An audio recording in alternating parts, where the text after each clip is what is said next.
Oh,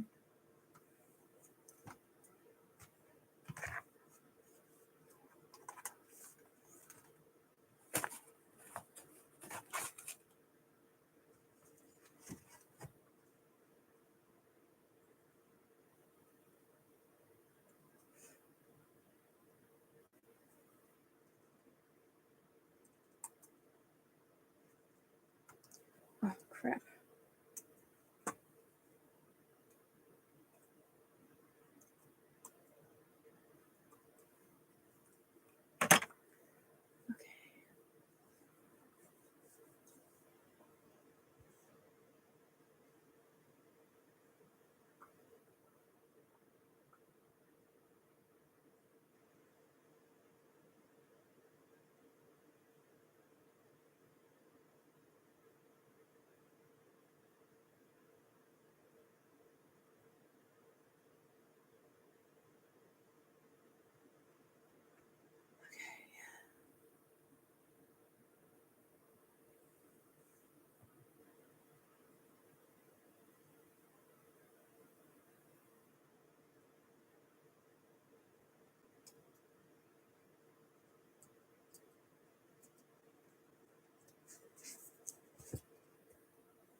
Can I change this? Hello.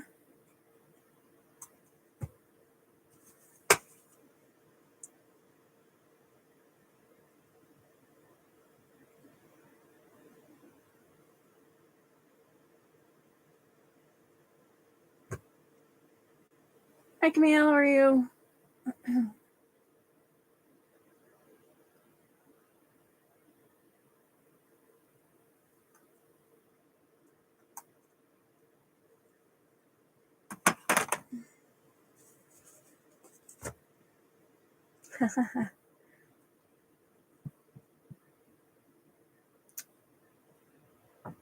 Yeah, come in.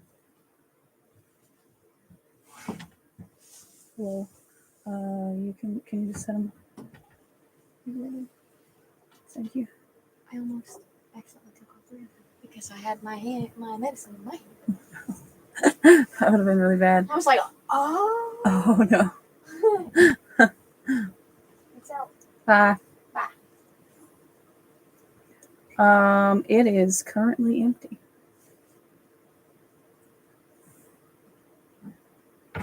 I haven't given the spiel yet, but if you would like free cards, you can call me your first name. If you would like a paid reading, prices over here. And I am also streaming on YouTube. If you want to ask a free question, all you gotta do is the links in my bio to my YouTube. Go over, subscribe if you're not, and then comment your question over there.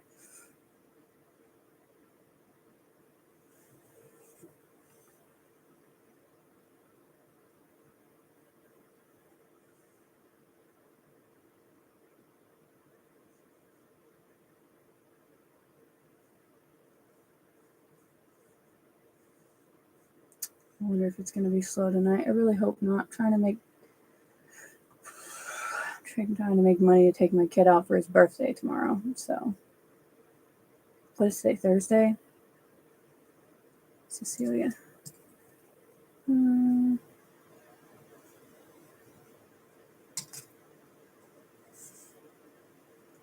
His actual party is on Saturday, so maybe I'll just work tomorrow night and then take him out on like Saturday or Sunday. Oh yeah? Mine is exactly 2 weeks from his, so 2 weeks from tomorrow. So we're all like, it's like his, and then yours, and then mine. That's funny. Okay, all right. All right, right now I've got Cecilia on the list. I don't know if I missed anybody. I didn't know if you wanted to be on it or not. Camille. Okay, can I get 4 cards for Cecilia, please?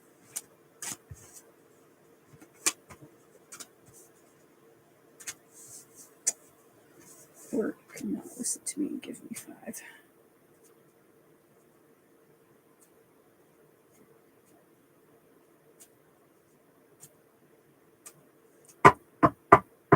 I need to get this up on my phone so I can see.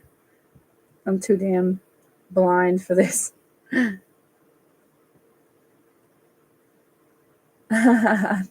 Okay.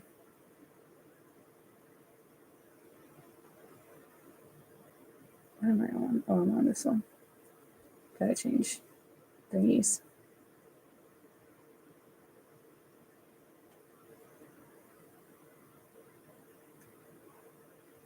Okay.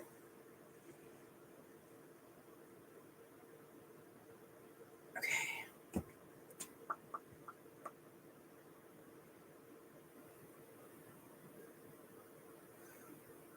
Cecilia, these are for you. I'm just looking at them.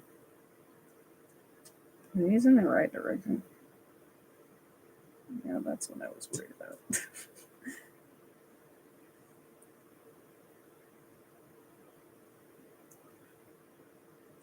Hi, Kathleen. Oh my God, I'm sorry you got food poisoning. Oh, that's terrible. It's Hi, Patty. Oh, lit sage tonight. That's cool. I thought it said it's sage tonight, like you were saying you were going by a different name, and I was like, okay. All right, let me put Kathleen on here. Kathleen. All right, okay. Right now I'm on Cecilia, and then Kathleen, you're next. Don't eat cream cheese. No. Oh, that sucks. Okay, all right. If anybody else wants to be on the list for free cards, you can comment first name. If you're interested in paid reading, pricing's over here. If you want a free question, just go over to YouTube and ask it there. Okay. I'll try to make sure I and then Patty, I forgot Patty. Sorry, Patty. Okay. And Mandy.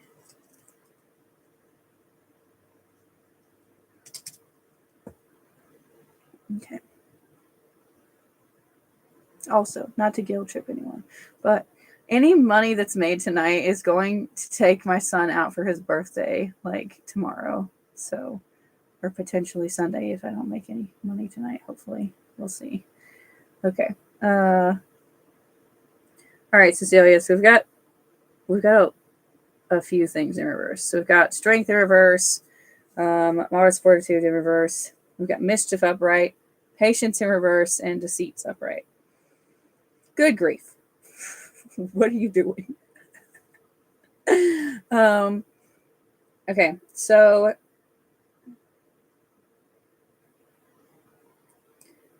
a lot of this is perspective. I'm going to say most of this is perspective, right? So the mischief upright, let's talk about that. All right, so it's in the middle. I know. Mischief upright is in the middle, right? So your focus at this point needs to be, I'm going to say, take a little bit of a break, right? Let yourself off the hook. You've been working your hardest to, build up yourself, your life, to sort through lots of stuff. I know that you've not had an easy time also. Not just because of the cards, but because you've been coming to me for a while. So they're basically saying, like, I know you're really stressed out and you're burning yourself out. You need to take a pause, and it doesn't have to be weeks or months or whatever. It can literally just be like a few days, but you need a reset moment. Go do something where you're not thinking about the rest of this stuff, right?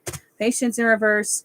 I think that the issue is that you have been working so hard and you're burnt out because you're not seeing any change, and you're like, where is it? right? Like I've been busting my ass when. And so they're basically like, you need to take this break, right? And reconnect with you, right? Because the deceit card upright is generally talking about you feeling like you're being disloyal to yourself, right? You're not taking care of you. So you've got to stop pushing so hard, right? And give yourself 5 minutes. Like if you could set aside like 5 or 10 minutes in the day, like regularly, to just sit to yourself, like I would say, hi Ariana, how are you? I would say that doing meditation or doing shadow work, that kind of stuff is really going to benefit you the most long term. If you want a question answered, all you have to do is go to my link tree, go to the YouTube link, ask it over there, and follow and subscribe over there, because I'm only going to be on TikTok for a little while longer, guys, and then I'm going to switch over to YouTube. So anyways, right, you self-care. Okay, self-care is important right now. Call me, that's okay. Yeah, overstressed as fuck. Yeah. Okay, can I get a card for Cicely, please? Woo! Okay, then. Smack me in the face. Oh, wow. That explains a lot.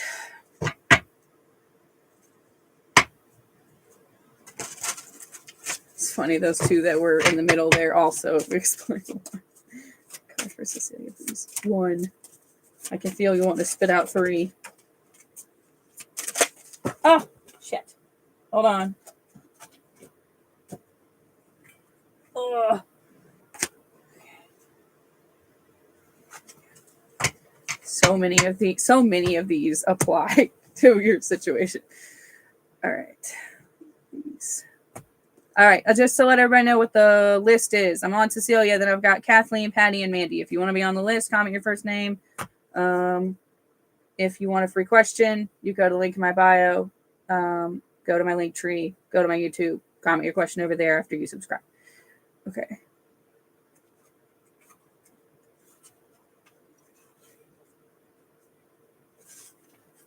Okay. All right. Get ready for this. All right. It is panic. All right.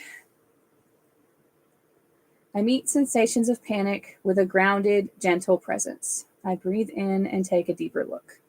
Sudden overwhelm in our system is felt viscerally.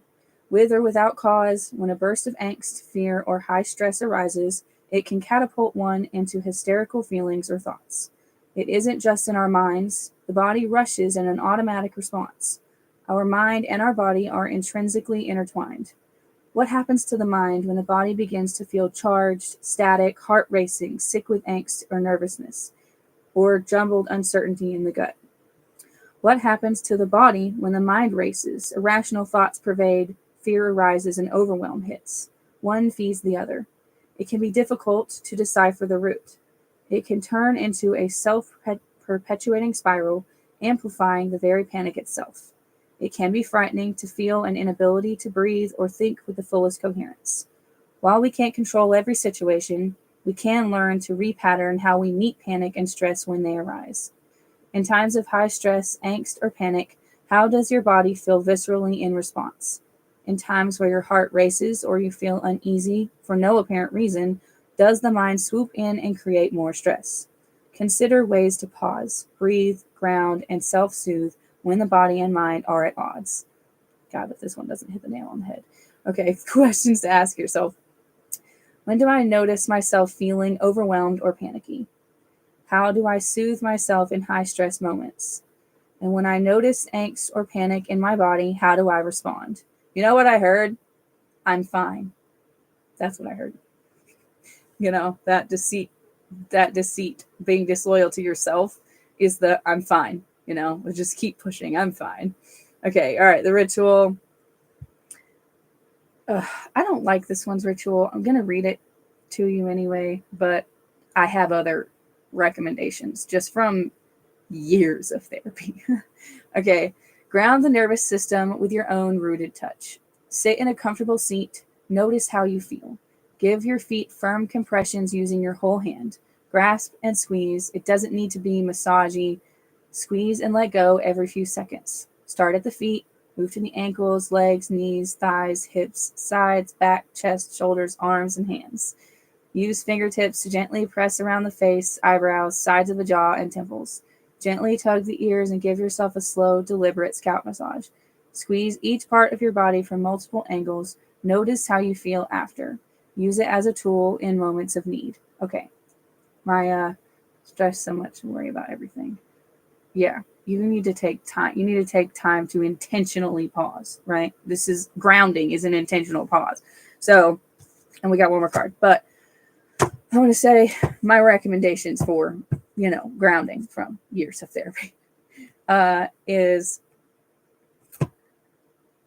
there's several ways you can do grounding. You can look up grounding exercises, but one of my favorites is bilateral stimulation, which is just like patting. You can do it on your legs too if you want to, but it's just like patting, like, what a regular heartbeat, would probably be. And what this does is it pulls you out of fight flight mode and into the present. It makes both sides of your brain work at the same time. And because of that, it pulls you out of that survival reaction, which pulls you out of the panic. So that's my recommendation. There's lots of other options, but to me, that's the only thing that works sometimes when I'm really in like deep in panic mode. I can't do that physical grounding in that way. You know what I mean? Like that's a good way to practice before you get to a really high point. But once you're in that fight flight mode, that is what has worked for me personally. Obviously, I'm not a mental health professional. You can look up other ways of doing it if you want to. Okay. All right. We got one more card. And then we've got, after this one, we've got Kathleen, and then Patty, and then Mandy. And if anybody else wants on the list, you can comment your first name. If for some reason I haven't seen it, let me know. And so I've been so stressed, almost passing out. Yeah, you need to stop pushing. Stop saying I'm fine when you're not, right? To yourself too, right? Not just to other people. But like internally, when you're pushing yourself, you're like, I'm fine, just a little bit more, just a little bit more. You've got to stop, right? You've got to stop, and you have to intentionally take 5 minutes to ground yourself in some way, shape, or form. It's going to pull you out of that super, super stressed out panic mode, which is going to allow you to step back into that, okay, now what can I get done, right? Because you're not getting as much done when you're in that state of stress. So you have to remind yourself that pausing isn't wasting time. It's giving you more time. It's giving you time to do it right. So, like, don't feel like you're wasting your time by doing the pause, because you're not. All right, this one is gratitude or forgiveness. Okay. Can't wait till I get a better camera over there. I'm even thinking about getting another freaking phone just to do that. Okay. All right. The point of power is always in the present moment. Find it through the garden of gratitude. If you can't get to gratitude, get to forgiveness. There is time to honor your grief. There is a time to honor your grief, frustration, resentment, blame, and trauma. But that's not what this moment calls for. If you can't find your way through the garden, through the garden, then forge your way through the forest of forgiveness. The hardest thing to do is forgive a person who hasn't asked for it, or let go of a situation that continues to harm you, even when you know you're in the right. You can be right, or you can be free. This moment invites you to elevate your energy through acceptance, forgiveness, or gratitude. Accept the invitation and watch how your inner reality begins to reshape and redefine your outer reality. What was I going to say? Well, okay, it might have been just about the being in the present moment, first of all. And also, you're stressing yourself out because even if you're not worried about actively pleasing someone else because you've tried to step away from that, set boundaries, even if you're not actively worried about that, it's still in there, right? It's still subconsciously part of your habits in your thought process, because you've done it for years. So instead, you're putting those expectations on yourself, which brings me back to we have to do grounding. We have to do things intentionally so that we keep ourselves in the present moment rather than, holding on to the things that are holding you back. And some of that is thought process, which definitely is an underlying issue. You don't have to necessarily forgive somebody, you know what I mean? Forgive somebody in that, oh, I'm over it. And like, I accept that you're just, I accept that you just did whatever and it's fine. That's not what it means. It's just saying like, it's just saying don't fixate, like it's you. I love that sentence. You can be right or you can be free, Oh, don't let other people's shit weigh you down. You've come too far for that. All right, Cecilia, you're up. Not Cecilia, sorry, Kathleen, you're up. Oh, we're going to check on the spell work. Did I show you? You weren't on. I didn't get to show you your candle. It burns so perfectly. I love it. Oh, you're welcome. Okay, so let me cover your name. There it is. Okay. See how like there's not any like black or anything on it, and this at the bottom is normal. But like there's no like black, there's no like big lines of wax or anything. What happens with that is the black is like means it's really fighting hard through something, and oftentimes it has to be redone. And then like big thick lines of wax shows something that it was fighting really hard through, which also can sometimes, mean like that it didn't work as well as we would hope. So this is really good. Okay. I'll try to remember to read you guys' comments from each thing because it's hard. And like, I know that you guys can't see there and you guys can't see there. Okay. All right. I'm sorry. YouTube is so far behind. Okay. Let me switch decks so I can do this one. I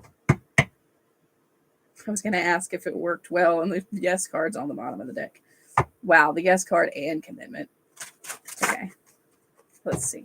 All right. I need to know about how Kathleen's transmutation work. Wait.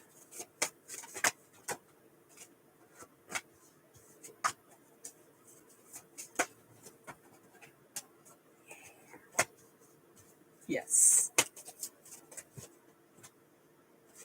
Ah, I love it. I'm so happy. Ah, it's on the bottom too. Okay. All right. Okay. So first card we have, this is the caution. This is the toxic people energy and stuff they were sending you. Right. So then we have, this one is friendship, which is, this was just me basically. Okay. Then we've got shape-shifting. This is the transmutation. Oh, okay. Sorry.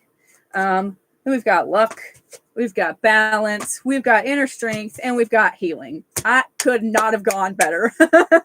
And like, I know I said transmutation, and it's because I do it the same way, right? I transmuted the hex stuff, like specifically, as well as doing the rest of the transmutation work on the same candle. So like, that's so great. I don't know if you want to do you want to do like the 4 cards like I do for everybody else? 4 cards, 6 cards technically. Because that was really, that was great. I'm so excited. Love it when they go that well.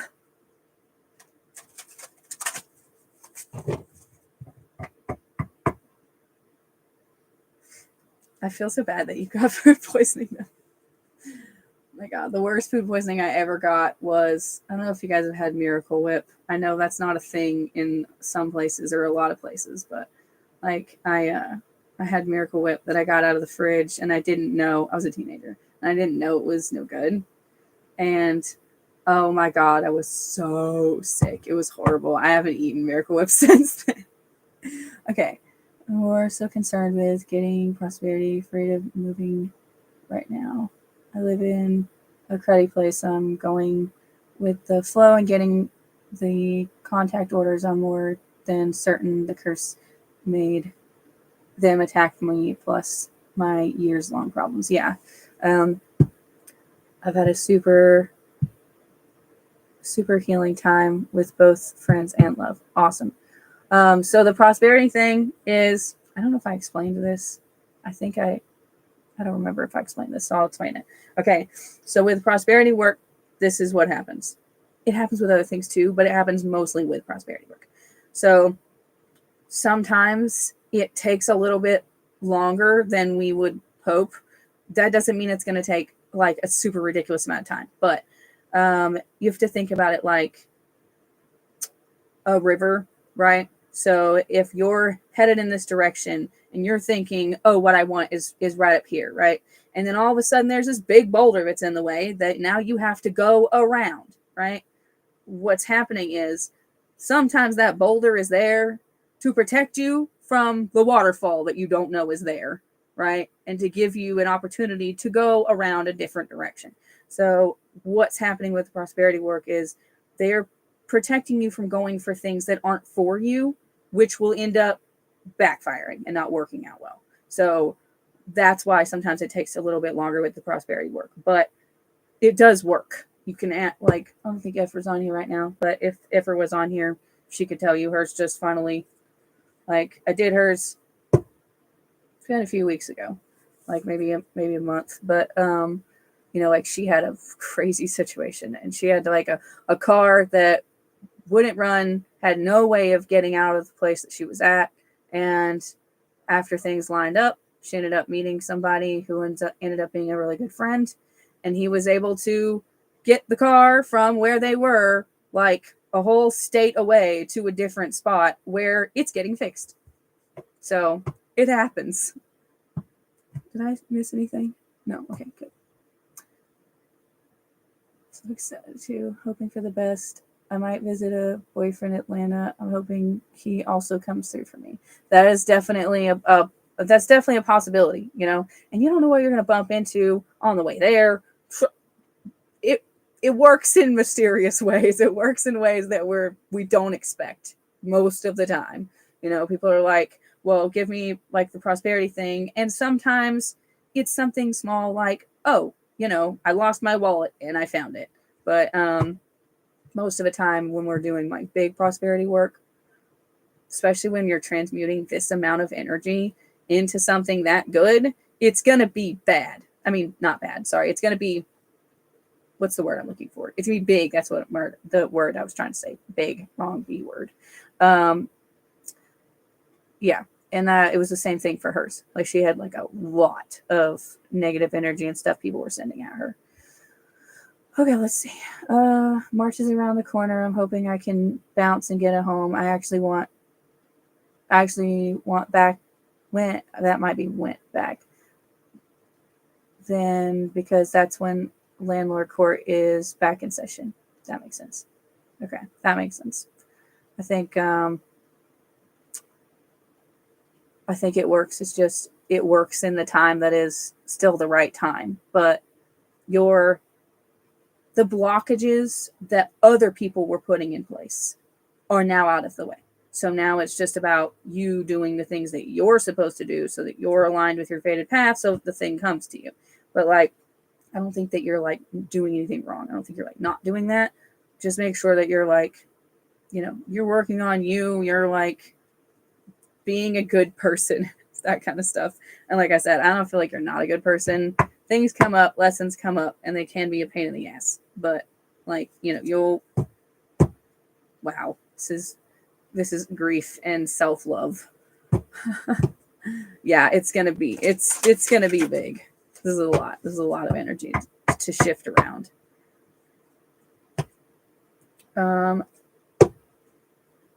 Okay, let me see. All right, I'm gonna do these for you because I feel like you still need a direction, especially like shadow card. I feel like giving you a direction is gonna be a good idea. Okay, and I'm on Monday, Tuesday, and Thursday. I teach a class on. I'm hoping to start doing it most Wednesdays again, but I teach a class on Wednesdays. That's like spiritual stuff and like witchcraft, things like that. We can get income from and buy a business like a laundromat. Oh, that would be cool. That would be cool. Can I get 4 cards for Kathleen? That was 3. So one more. Thank you. Ooh, look at that all upright. Okay. Yeah. You want to make sure you keep. I think you might have been the person I told this to.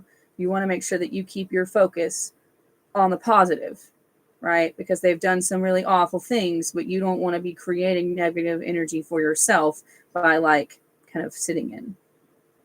What's the word I'm looking for? Like just I don't want to say marinating, but that's the one that popped into my head. Just sitting in that, letting that energy like grow and fester around you because it's not going to be good. All right, so we got mischief, dreams, guardianship, and independence, and they're all upright. So these are, like I'm grieving the life I could have had. God, I totally understand that. Totally understand that.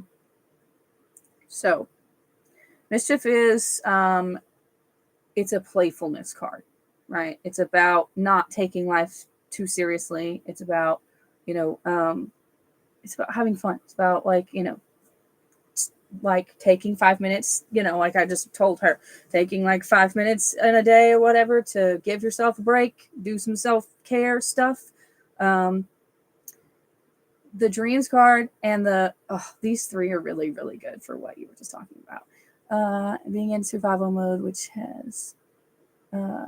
wrecked me. No, yeah, I totally get it. Honestly, like I get it personally, and I get it from the fact that like, this is what I do for a living. So I see that a lot. It's the way that society has conditioned us, and that starts with stuff like childhood stuff, Yes, you told me not to marinate. Yeah. Okay. So, right, these 3.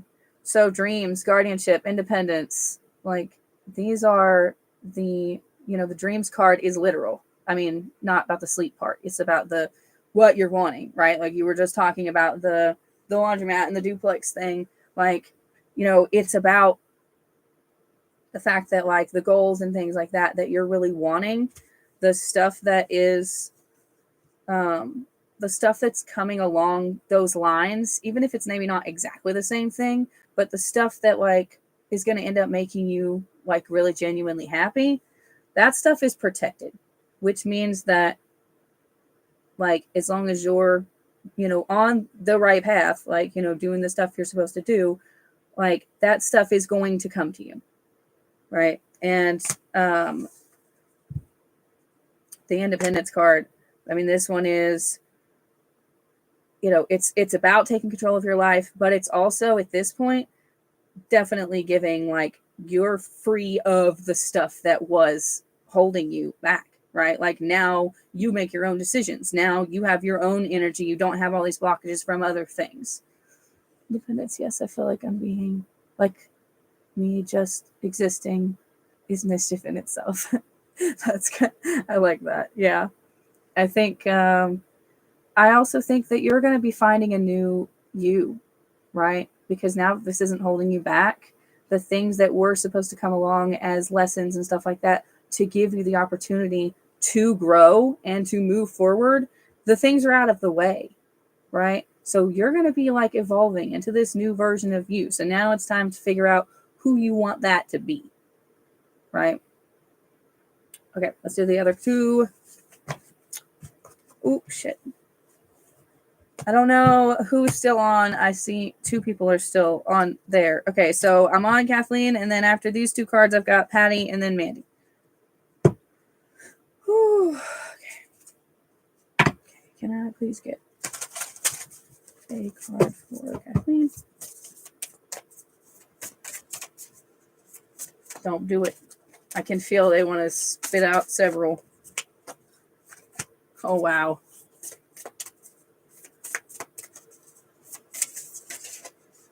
Holy crap.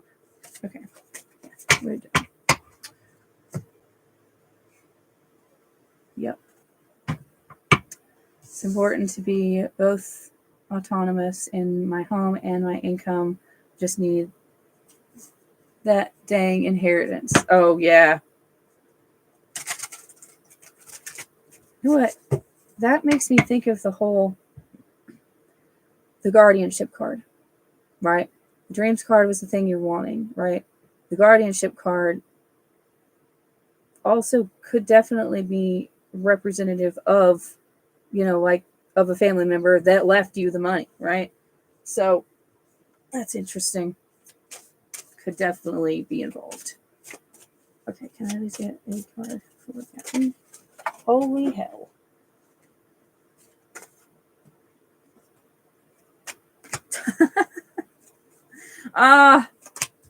That one's my favorite. Okay. I bet if I did the fairy blessings card, you would probably get the like blessing of the unseelie, which is my favorite in that deck. Okay.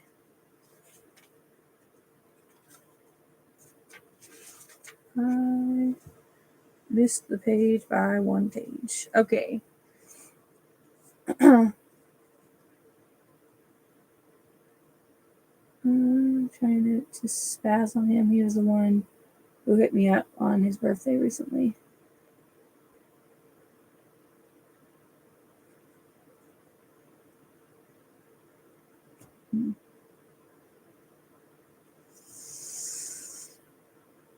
I would just go with the flow. I always go with the flow. Like it's not like a absolutely not, but it's also like it seems like he hasn't really fully made his mind up either. Yeah, they're like, no, he hasn't fully made up his mind either. That was the no card. Okay. So it's not like a total no, but it's like he doesn't really know what he wants yet. So I wouldn't get like hopes way up high, but just go with the flow and see what happens. Okay, speaking of flow. All right, this one is emotion. Emotion. Excuse me. Okay. I allow myself to feel all the emotion and energy in motion that flows through my body. I feel in order to reveal and heal. The word emotion originates from the Latin ex movere, or to move out. Emotion is literally energy in motion, a moving essence within us that is very much on purpose. We have likely heard or have been told this about ourselves of being too emotional or that experiencing too much emotion keeps us in a bad or negative place. Emotions are great teachers. They are a way for us to move energy, to learn about ourselves, and to notice a visceral sensation within us of something that is calling for change or awareness. When we feel an emotion rise forward and don't know what to do with it, don't have time to deal with it, or somehow desire it to be different, so we push it away, we stop that energy from moving its motion and it begins building up. Cool. Unexpressed anger can turn into rage, unfelt sadness can turn into despair, and untapped joy can get buried, creating blockages from repressed emotions that we didn't allow to be felt. To not feel our emotions is to deny ourselves wholeness. Notice any times of trying to push something down only for it to keep persisting. Allow emotion to move through.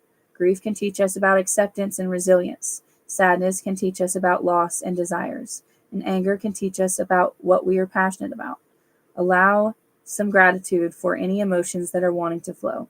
So when I said, there's a little bit more of this, but whenever I said don't sit in it, allow the emotion to flow through, right? Process it. Just don't stay, in that space. Okay. Questions to ask yourself. What are some emotions that are coming up for me to feel? What times have I stopped myself from feeling my feelings? And what are some emotions that I don't want to feel and why? And then the ritual, enter into an empty bath. Oh, I like this one. Enter into an empty bath. Alternately, it can be hands in a sink. Turn on the faucet. Imagine each drop of water is a representation of your emotions. Watch as the water pours out and fills all the space around you. Sit in the fullness of your emotions. No salt, bubbles, or making it pretty. Feel what comes up. Steep in the truth of your emotions. Ask them to reveal hidden insight. Allow yourself to release anything that is bound up emotionally. Stay in the bath and release the drain. Feel as the water drains away heavy emotional buildup as it leaves.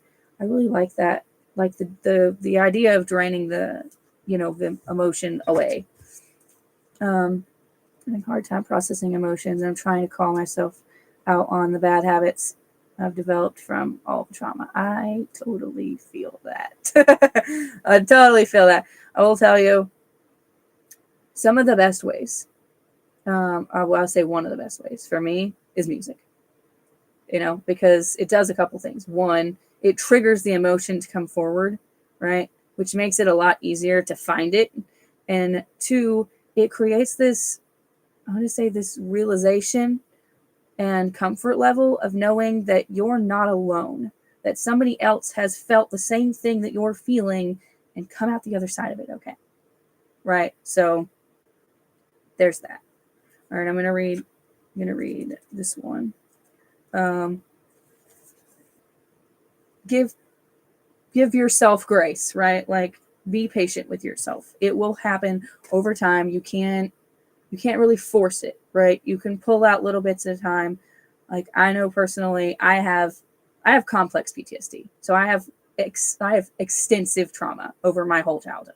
So I totally understand where you're coming from. And sometimes you can only pull little bits at a time because your automatic response is to shut it down, Yeah. Like my automatic response is to shut it down. Especially when I'm around certain people. Like if I'm around my family, it's just like, nope, we just go into the shell, the I'm fine shell. The I'll deal with this later. I can't feel this right now shell.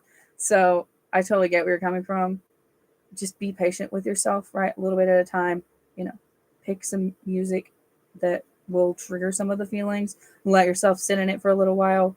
Even if it sucks for a few minutes, you don't have to stay in that space for a super long time, 5-10 minutes, whatever. Okay, last one. It's funny because this is what I told you. So I will say this one's play. I'm not going to read that one because I'm going to read this one. But, we talked about that already. Okay, so this one is transition. I also call it butterfly soup, and you'll see why. I hate how far behind it is. Okay, so it's so good. Oh, wow. We just need to talk more. Okay, it's okay when you don't feel like yourself. It's okay when you aren't who you used to be and you aren't yet who you will become. This is the butterfly soup of change. Upon entering the cocoon, the caterpillar ceases to be a caterpillar. Its DNA literally stops showing up as caterpillar, but likewise does not show up as butterfly. This in-between phase is called the imago, where the image of becoming a butterfly shows up prior to the cells actually forming. If this is the soup you found yourself in, follow the caterpillar's example. Cocoon yourself with quiet and stillness. Get cozy. Befriend the unknowing. You're becoming.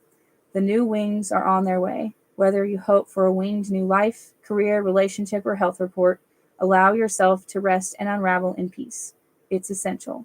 The image of your new life will arrive, and with it all the winged DNA changes you need to support this new version of you.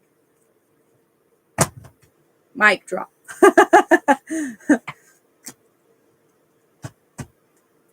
I want to do the brain rewiring thing you can do at home. Yeah, I don't know if you've done, there's a type of therapy that I've done that has helped. I can only do it like a little bit at a time, but it's called EMDR. and it is eye movement desensitize. I can't say the word desensitization and reprocessing. So I don't know if you've tried that, but it was very helpful to me. I like the transition card. Oh no. Oh, sorry, it made you cry. I am not fantastic at responding necessarily all the time, but I will do my best if you message. I think that you're going to know that this goes without saying, but I've had this problem with other people. Don't message anything that's going to potentially be triggering. Like, it has happened before. It actually happened very recently on live. Like, and I kept asking them to stop, and they wouldn't stop. I ended up having to mute them, and then like basically had a total breakdown on live, which was not great. I finally got it back together, but like it was awful. So just don't do that. But yeah, I'll do my best to get back to you whenever I can if you message me. All right, Patty, you're up. Are you here? And then after Patty, I have Mandy. If anybody else wants to be on the list, you can comment your first name. If you're interested in a paid reading, pricing's over here. I'm trying to take my son out for his birthday tomorrow. Yeah, cool. Yeah, you want to get a therapist that is trained in it. There are a lot of those at this point. It's something that's becoming very common to be trained in. But what it does is it moves the memory. I see you, Patty. It moves the memory from the part of your, because in the part with PTSD, the issue is that instead of the trauma getting processed as a long-term memory and moved to the back of your mind, basically, it stays at the front, right? So it feels like it's still happening, which is where, flashbacks, right? So it feels like it's still happening, and that's the issue. So EMDR moves it. You know what I mean? It moves it to the back of your mind so that you can recognize it as the past and not the present. All right.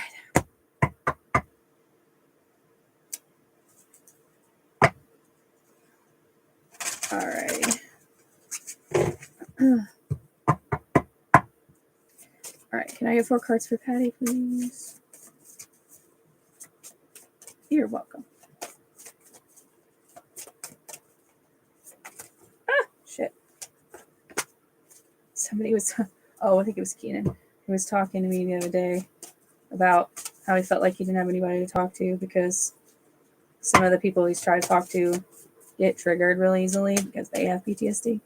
And I was like, I mean, if I'm awake and I'm not working, or you know what I mean, like, you can come and find me and talk to me. This is what I do for a living. Like, you got to get real specific for it to get to me. Oh boy. Okay.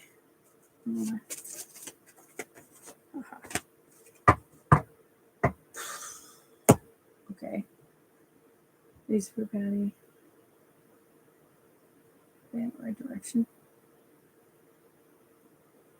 Well, fuck. Okay.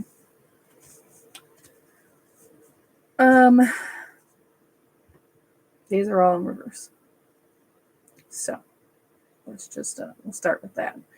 All right, so we've got deceit, connections, home, and romance, and they're all in reverse.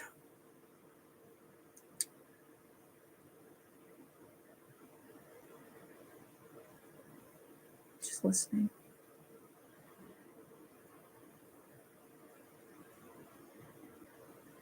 I think this might be a past thing, not a present thing. At least some of it's not a present thing. So, like, the home card, it doesn't necessarily mean, like, where you physically live right now. Right? It's, it can be a foundational, I'm going to say foundational indicator, right? The deceit card in reverse is usually, it's about another person. It's about another person who is or wasn't, like, super, like, truthful, or basically just didn't have your best interest at heart. And then creative ingenuity or connections, being in reverse it's about ending connections, right? Letting things go. And then the romance card in reverse is obviously self-explanatory, right? It's a breakup of some sort. That being said, this could definitely be about a past relationship, and something that you're still like trying to work through or needing to work through. I don't know if it's somebody that's coming back up. I keep like losing my voice. Hold on.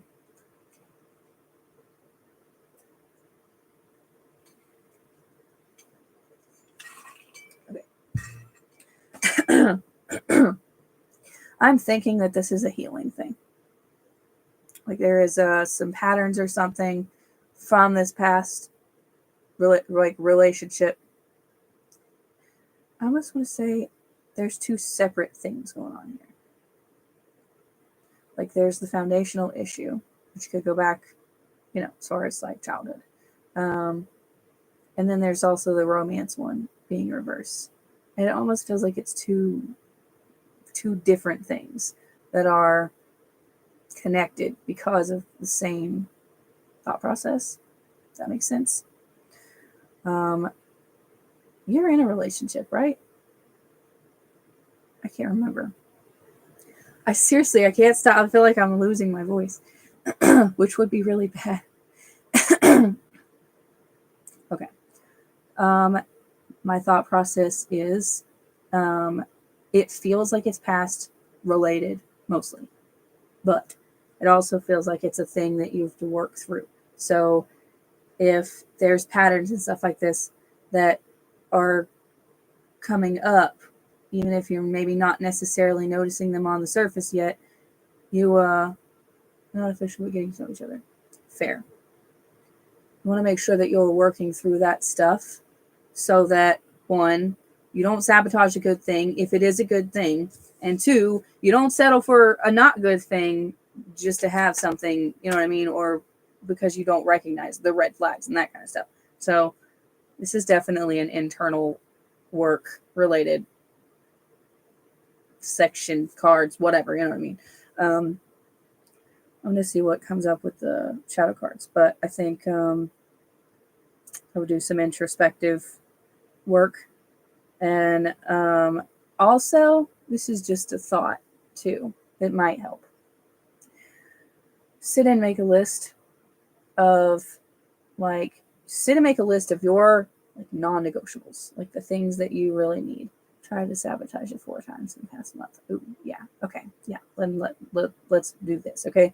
So sit and make a list of the the non-negotiable things that you absolutely have to have in order to have a successful relationship for you personally.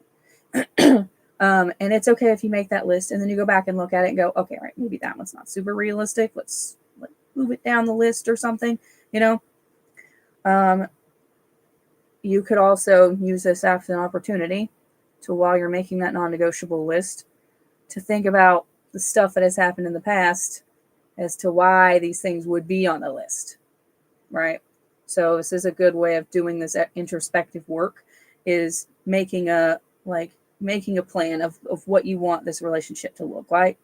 And then if you're not seeing things that are aligned with those things, then this isn't the person. If you are seeing the things that are aligning with this, and you're not realistically seeing any of the big red flags, you can make a list of red flags too, right? If you're not seeing any of the things that are okay, this is not going to work, that might be a way of helping you realize when you're sabotaging it, right? Or validate when you should be ending it. So that's a good way, I think, of using. It'll help you with discernment, because sometimes it's really freaking hard not to sabotage something. Yeah, sure. Yep, absolutely. I want to see what comes out of this. But yeah, we can do it full.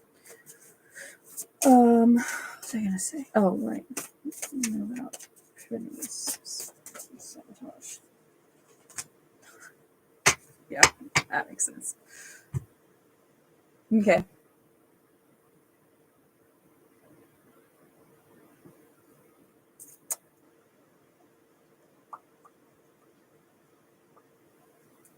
And I don't know if I'm ever going to get YouTube up as much as I've got TikTok.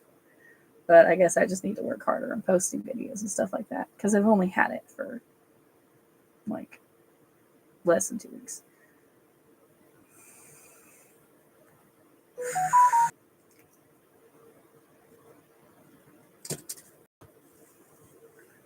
Thank you. I appreciate it. had to give my mom money for dog food. That's why I don't have. But they were literally going to starve if I didn't. So, like, I couldn't just not. So that's why I didn't have it anymore. So thank you very much. All right, let's do. You want to do like on specifically on the love thing?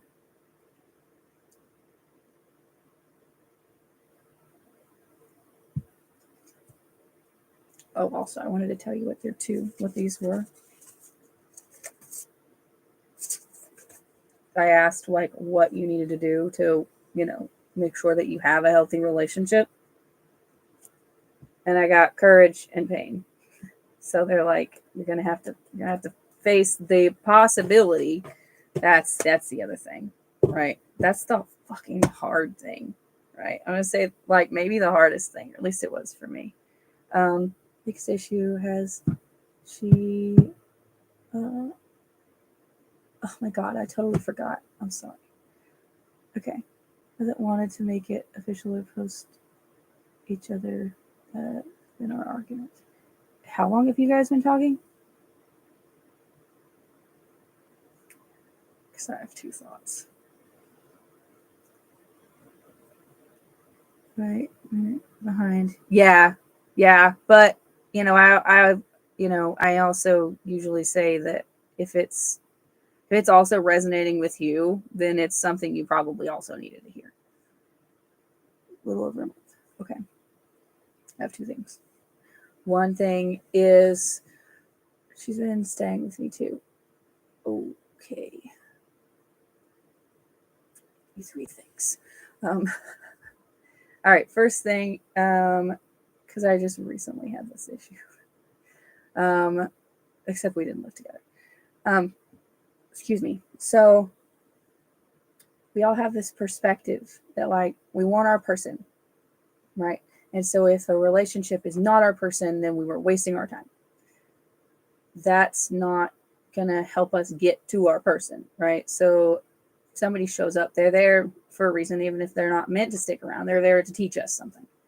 And so regardless of how it works out, it wasn't a waste of time. So there's that. That's a perspective that's really hard to shift.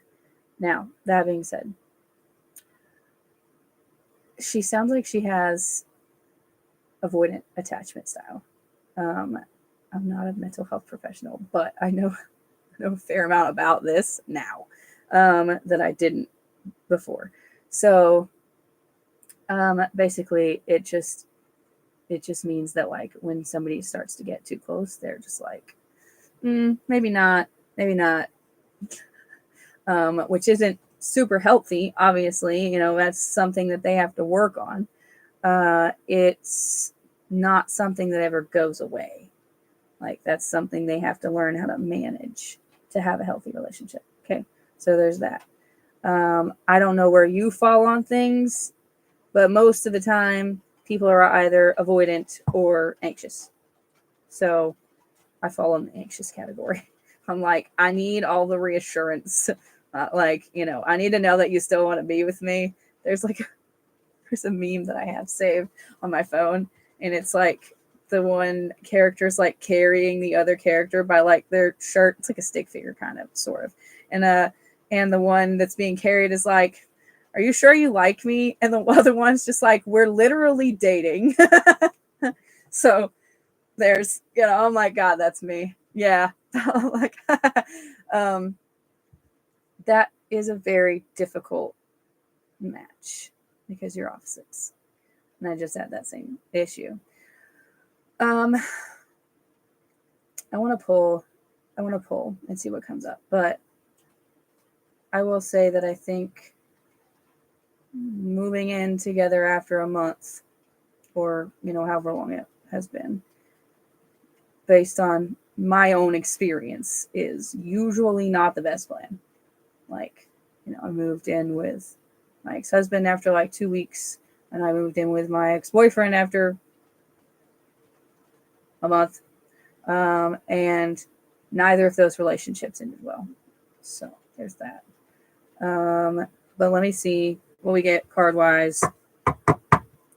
Just know that even if this is a no, like even if this one is not supposed to work out, it happened for a reason, right? It happened so that you would learn something from it. Even if that was just to come here and hear this. Okay, all right. Let me know about this relationship between Patty and the person she's dating right now.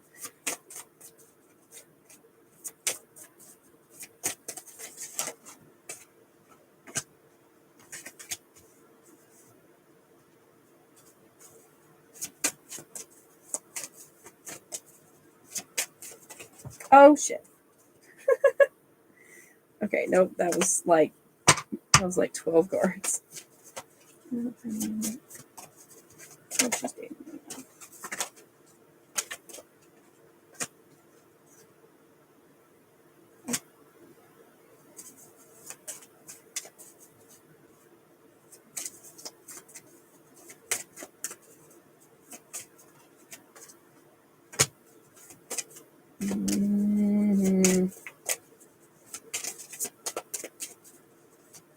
I'm gonna be blunt.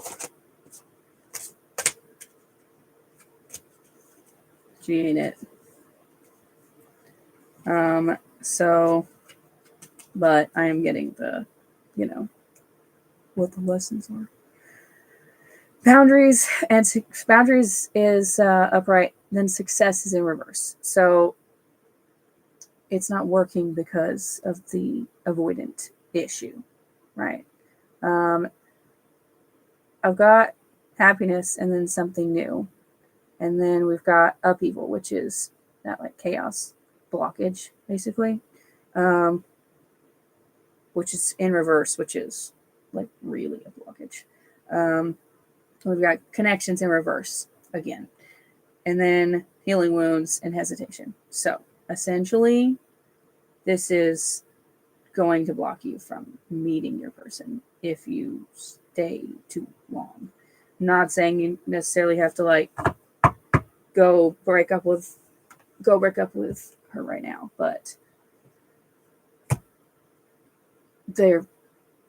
I said, I'm sorry, I'm not laughing at you. I'm laughing at your guide who is very sassy right now. I was like, I'm not saying that, you have to go break up with her right now. And she was like, I mean, did you look at the cards? I'm like, yes, I looked at the cards. Thank you. I think that, happiness and then something new, like those stand out a lot, right? But the fact that they're followed up by the upheaval card is definitely saying like this is going to keep you from finding that person if you stay too long. And then connections in reverse, like like that one I feel is pretty self-explanatory. Also, you're going to need time to heal so that you can be in the right headspace for this person to come in. Okay, let me see what else. If you want to ask any questions, let me know. Okay, what do you know about this relationship?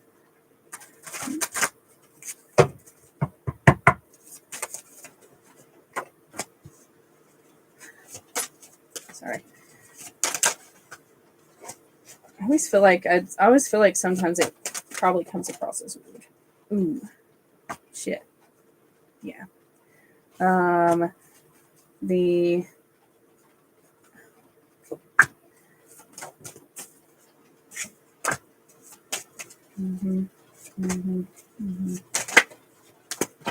Yep.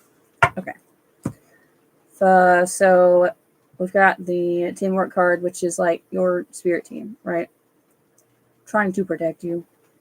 Because then we've got the caution card, which is like the kind of toxic person or could turn into a toxic situation. Seems like it's kind of headed in that direction if it's not already there. But We've got luck and opportunities, and then like loyalty to yourself. Then we've got secrets, and then we have an ending. Hold on, we're getting puzzle piece. Okay.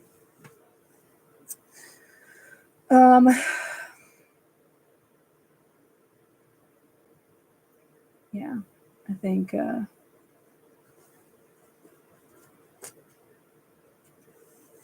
want to say that it's like if I moved these around, they're like your team, right, trying to block this situation from getting worse. And then, down here we've got like opportunities and luck and, like being loyal to yourself. And then, ending this situation before it becomes, let's say, worse. I don't know if she's necessarily not a good person, but not a good person for you. I'm gonna ask if she's a good person, but the fact that the caution card is there definitely says like gives big indications of it turning toxic at some point. I'm so sorry. I know this is not what you wanted to hear. But I tell you guys the truth even if it sucks. Because I'd rather help you get out of a shitty situation than tell you, oh yeah, this is your soulmate, or this is your twin flame, and so you stick around through really shitty behavior. They literally just said that. Is she using you? Okay, let me ask. Not that. They didn't say that. But okay. Is she just using Hattie? Ah!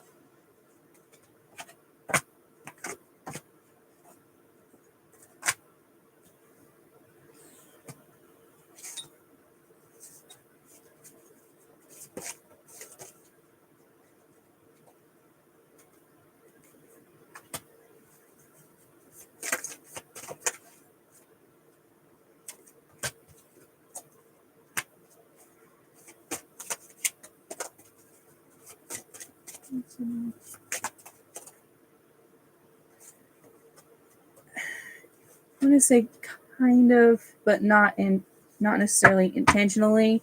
You guys were putting each other's paths to be a lesson. So we've got spiritual awakening, and we've got pain, shadow self, bringing up the issues, and commitment, bringing up the issues connected with these types of relationships. So you can reflect and go, okay, this looks like that. There's a reason why it looks that way. We've got shape shifting, which is helping, it's helping you to grow, right? Then we've got this one is creating your reality, the person that you want to be, the life you want to have, manifestation. This one's basically like standing up for yourself. And then this one is friendship and then temptation. So those are the ones that make me think like kind of, you know what I mean? I'm going to say, okay, yes, but maybe not in the way you're assuming. So the feeling that I have is she's getting the emotional fulfillment from having you there. I don't think she's like intentionally like staying there with you because she doesn't give a shit and she's just using you, like on purpose. It's just more like it feels good sometimes and you guys are around each other, but at the same time she doesn't really want more like you do. So in a way, yes, and then also kind of not exactly. If that makes sense. I don't know if that necessarily makes it any better, but time and hope. They're like, it will, and yes, like it, just because this person isn't in it doesn't mean that there isn't one. Who the fuck is messaging me? Oh, sorry.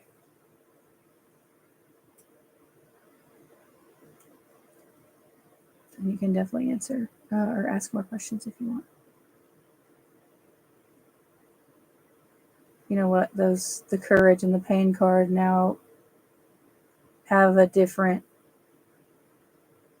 I'm going to say I have a different perspective on those. I'm all right. How are you? Hello. If you're still there on YouTube, sorry that it's a bit behind. Oh, right.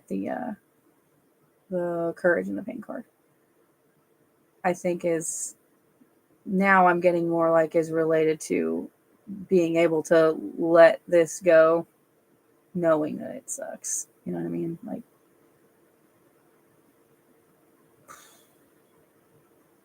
having the courage to choose you over the situation, especially because she's already staying with you, that complicates shit.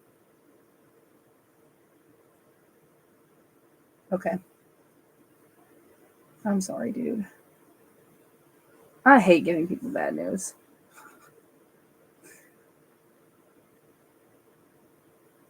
He's good. At least she hasn't done spell work on you. You know, there's that. Like, you know,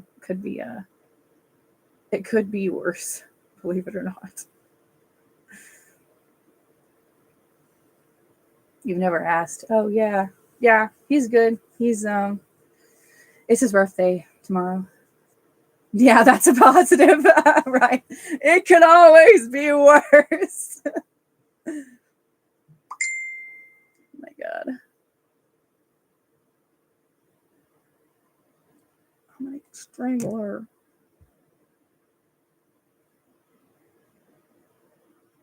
Yep.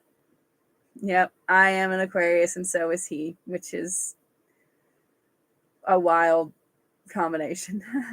Okay, yeah, go ahead. Yeah. Mine is 2 weeks after his, so mine is the February 13th.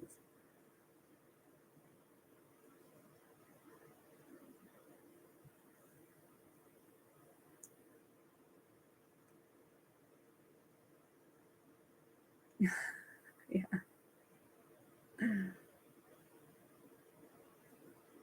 Yep.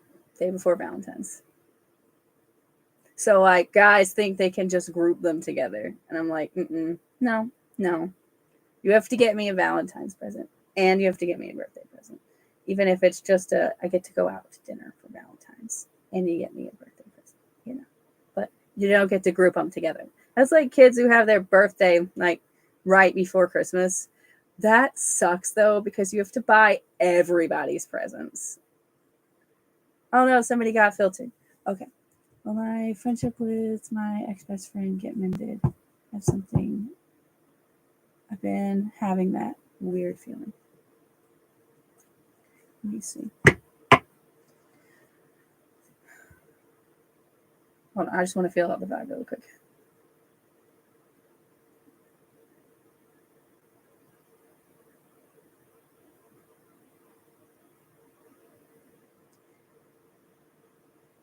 I'm gonna say okay. So I want to say maybe, but I think it's more. It's obviously it's more complicated than just maybe. I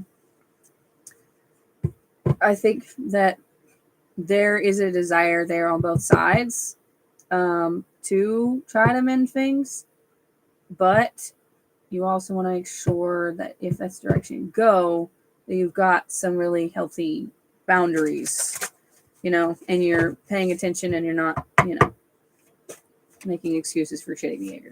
All right, well, Patty's relationship with her ex-best friend get mended.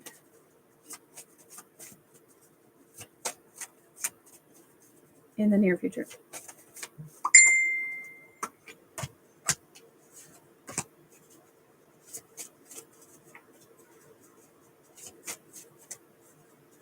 I'll put my phone on fucking silent if she doesn't stop.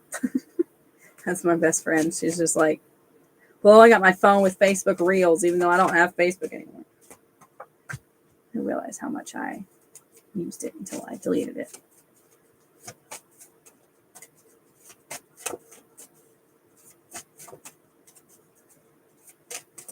Woo.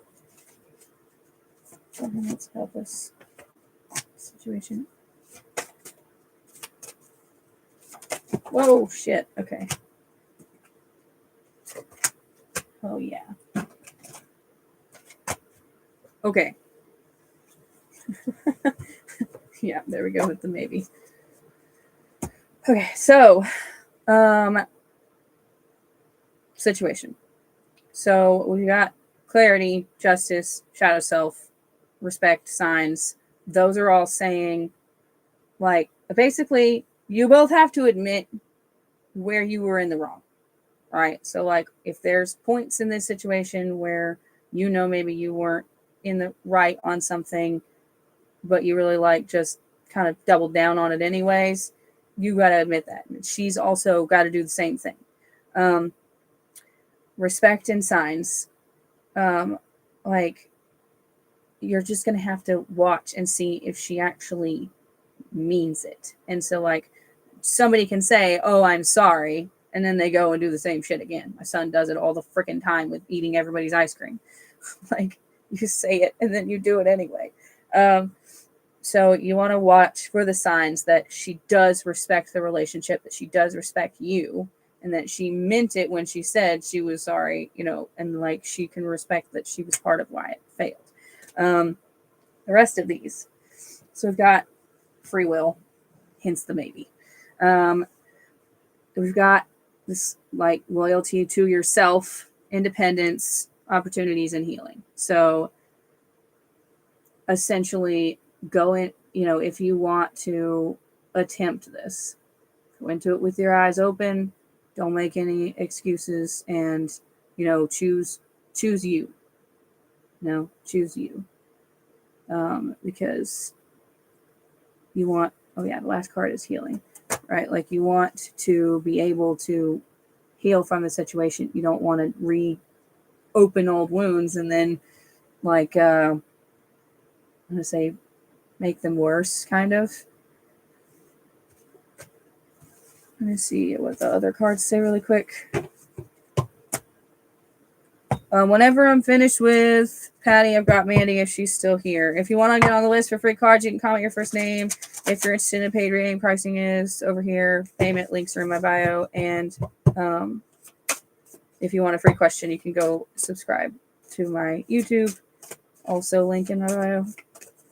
Okay, let me think about this. Feature this connection between her and the ex-best friend. She's not the one. This is not the person. I can't remember if you guys were I don't think it was you. Where they like sabotaged your like job situation.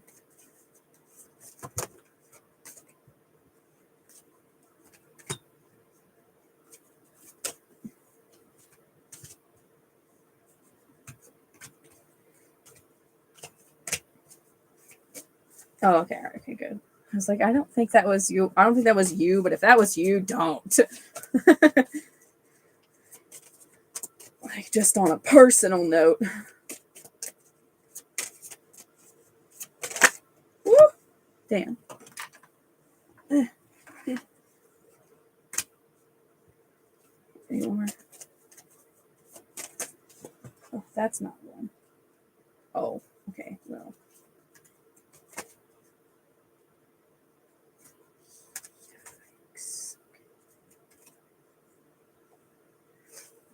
These don't look great.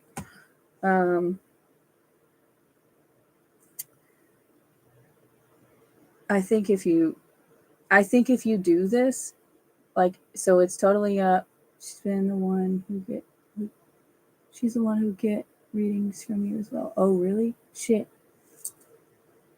I don't remember who. What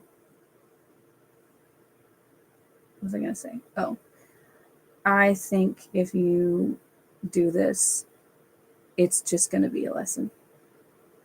Honestly. Success in reverse, purification, just getting rid of things. Satisfaction in reverse, introspection, learning something. Starting over in reverse. Normally when it's upright, it's like, oh, you're not starting from nothing, you're starting from experience. But in this situation, it's more like we're putting ourselves back in the same situation. Modest fortitude and loyalty those are upright, but I think those are representative of you and my God, there's a hair on my table. Okay. Anyways, they're representative of you and how much work you put into yourself and how much work you have and would put into this relationship. And then we've got productivity, which is work in reverse. So it's giving like she wouldn't be putting in the same amount as you. Hesitation is upright. Peace is in reverse. Home is in reverse. And then guardianship is upright. I'm going to say my recommendation would be no. You know, you got free will, you do what you want, but it looks like if you do that, it's just going to end up being a lesson. I'm surprised these cards were the ones that were like so blunt. It's usually the other cards that are kind of like an asshole.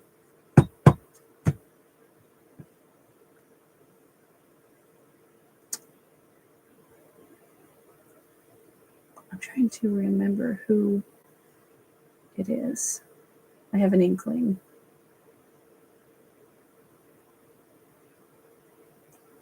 Start with a C. Oh. Okay, yeah. She doesn't come on that often. Almost never, honestly. I think I've seen her maybe once in like the last few months, so that's why I didn't remember.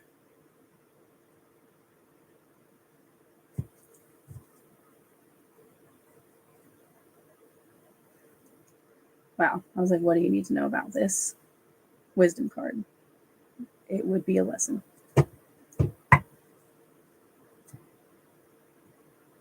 Expectations. You're welcome, hon. Sorry. Both of those sucked. Oh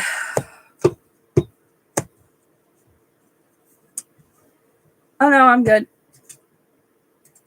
I'm not like mediumship level good, but I'm all right. Okay, all right. Mandy is next and also last on the list right now. Ariana, I'll put you on.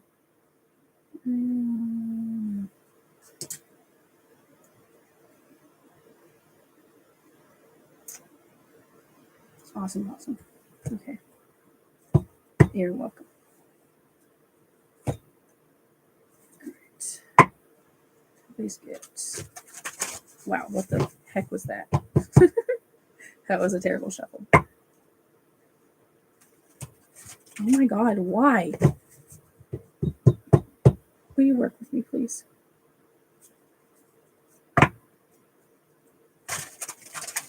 That'll work. Thank you.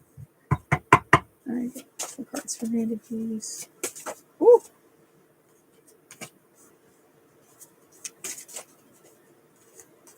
Thank you.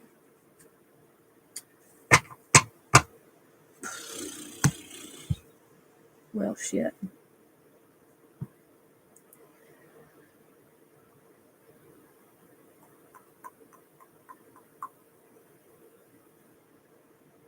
I'm hearing words. Well, I'm hearing a word. Stuck. So, got modest fortitude in reverse, loyalty in reverse, purification's upright, and starting over is in reverse. This is a mess. So, purification is about letting go of things. What is that? Is it a hedgehog? I need to get it up over here so I can see it. It is a hedgehog. And a pig? I can't tell what that is. Okay. Focus, Alex. Right. Purification is about releasing things, right? It's about both people and thought patterns. They are cute. And this is what I'm thinking. Okay. Okay. Hold on a second. I need to focus.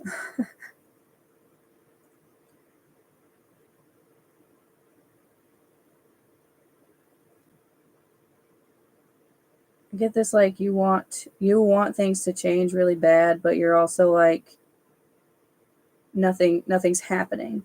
You know, modest fortitude and loyalty Like, the modest fortitude is this, you're putting the work in, and you're like waiting for something to change, and you're trying to be like patient with it, but at the same time you're putting in, I'm going to say maybe too much, right? You're sacrificing yourself, you're sacrificing your loyalty to yourself and what you need.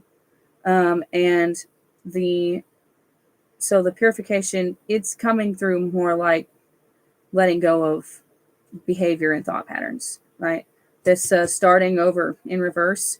The things that you're wanting are being blocked because you have to do something to make this happen. When I don't do anything, nothing happens either. Well, I mean, you're just not doing you're not doing the right thing. The shadow cards will probably help give some indication on what direction to go. But the reason why it's not happening is because there's something that you're supposed to be doing that you're not doing. And when I say that, I don't mean push and push and push and push, because that's obviously not getting you anywhere. I mean, start taking care of yourself, setting boundaries with yourself and other people, kind of coming together with making your life healthier in several ways, but mostly for like mental health wise and taking care of yourself. Because I think what they want to give you is going to require you to be, well, not I think, this is usually the case. What they're trying to give you is going to be something that you need to be in the right headspace in order to accept it and use it in the best way possible. So I want to say that the purification card, coming in with these two, it's definitely coming through like the things that you need to let go of are these habits that are just pushing you further into the hole. And I mean, so this is kind of what I'm seeing is, yeah, I know. Well, it's because it's blocked. This is the visual that I have in my head right now is you're in a hole, right? And you're like, okay, well, I want to get out of the hole, but you're working really, really hard and you're digging downwards. So even though you're putting in all this work, you're not getting out, right? So we need to shift how we are behaving, right? We have to shift the things that we can control to a more healthy way of behaving in order to get out of this stuck. Let me see what these say. I might end up giving you two of these. All right, okay. How can Mandy get unstuck? This might, hopefully this is going to help. Okay, get unblocked.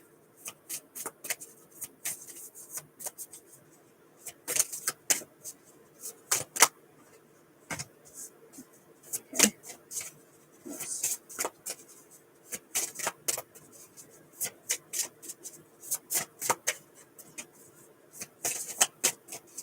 Can you give me something? Thank you.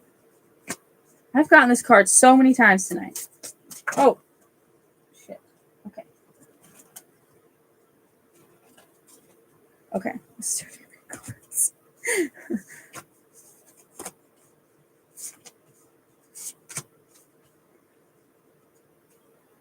Okay. You know what? I'm going to read all three of these because there's somebody else in here who also needs to hear this.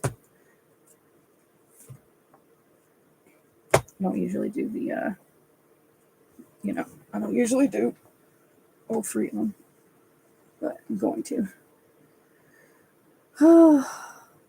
Okay.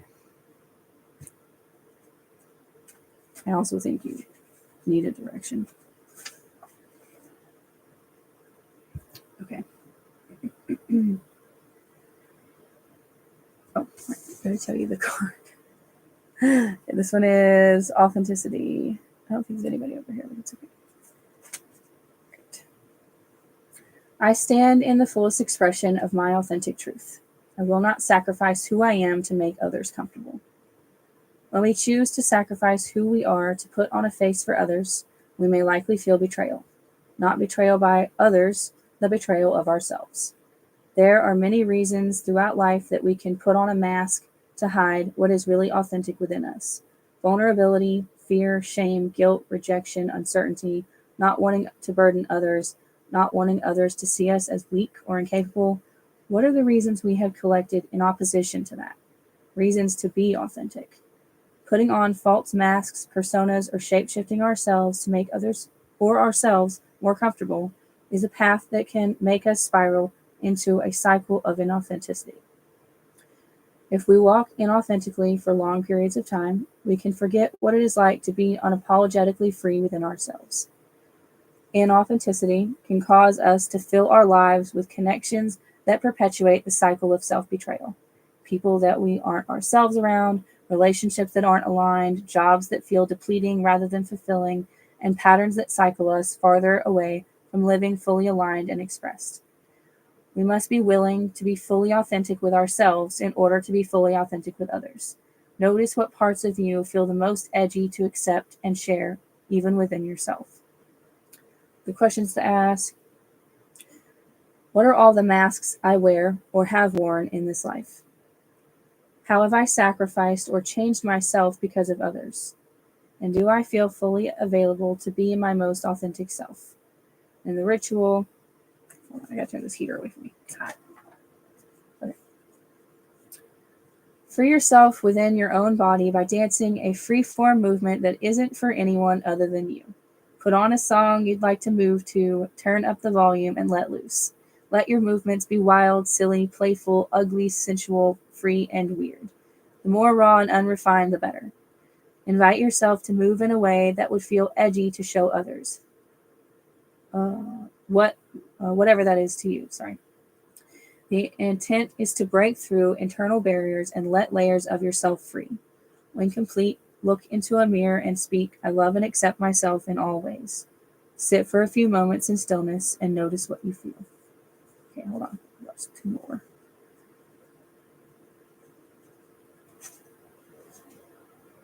I don't even know which one of these to read next because I like both of them a lot. Oh my God. Can I get to W, please? There it is. Okay. Water break. That was so close. Put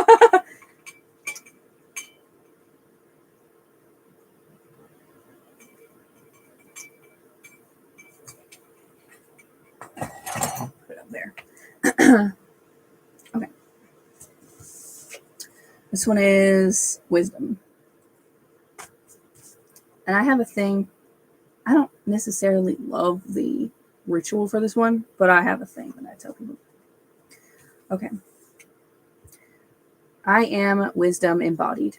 All of the wisdom I need is accessible to me, through me, and within me. Wisdom is not equivalent to how much information we have or how much we know. Wisdom is eternal and has nothing to prove. We live in a world and a time of information overload. We don't need more information, we need more wisdom. To embody wisdom is to hold the knowing that there is much to be learned and curious about that is far underneath the surface of information. Wisdom keepers will share what they know of information. Share what they know from their own experience rather than a projection of absolute truth. And they will also share that there is much they do not know. We cultivate wisdom by letting inquiries move within our own being and allowing our experiences to transform us from the inside out. We don't receive wisdom from books. We receive it from living and from the alchemy of how we sit with information and translate it through our bodies, energetically, emotionally, mentally, physically. Wisdom comes from letting insight, inner sight, move through us. Think about ways that you sit with knowledge, information, insight, and wisdom. Think about the life experiences that have brought you deep wisdom. Consider ways to be in deeper exploration of your own shadowy corners to receive more of your own innate wisdom. Allow wisdom to rise up to and through your heart to guide you on your way. Questions to ask yourself. Where have I been valuing information over wisdom? How can I sink more deeply into the wisdom I have within? How can I gain more wisdom from exploring my shadows? Okay, the ritual thing. I'm going to read it. Then I'm going to tell you the one that I like better. And then then we have one more card, which is like one of my favorite cards in the deck. Okay. Receive wisdom in action. Stand outside in nature and seek the interconnectedness around you. Sit with an elder and ask about their life's experiences and challenges. Sit with a child and listen to their elaborate tales and fantastical stories. Sit with someone that you would not usually be excited to listen to. Plan for a time within the next week to create space to listen without an agenda or without desiring to gain something specific. Listen from the ears of not knowing anything at all and allow yourself to receive wisdom from an unexpected source. Okay. Oh man, I always do this where I forget the name. Hold on.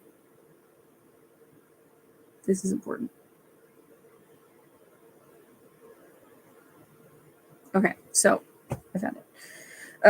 And then we've got one more. So the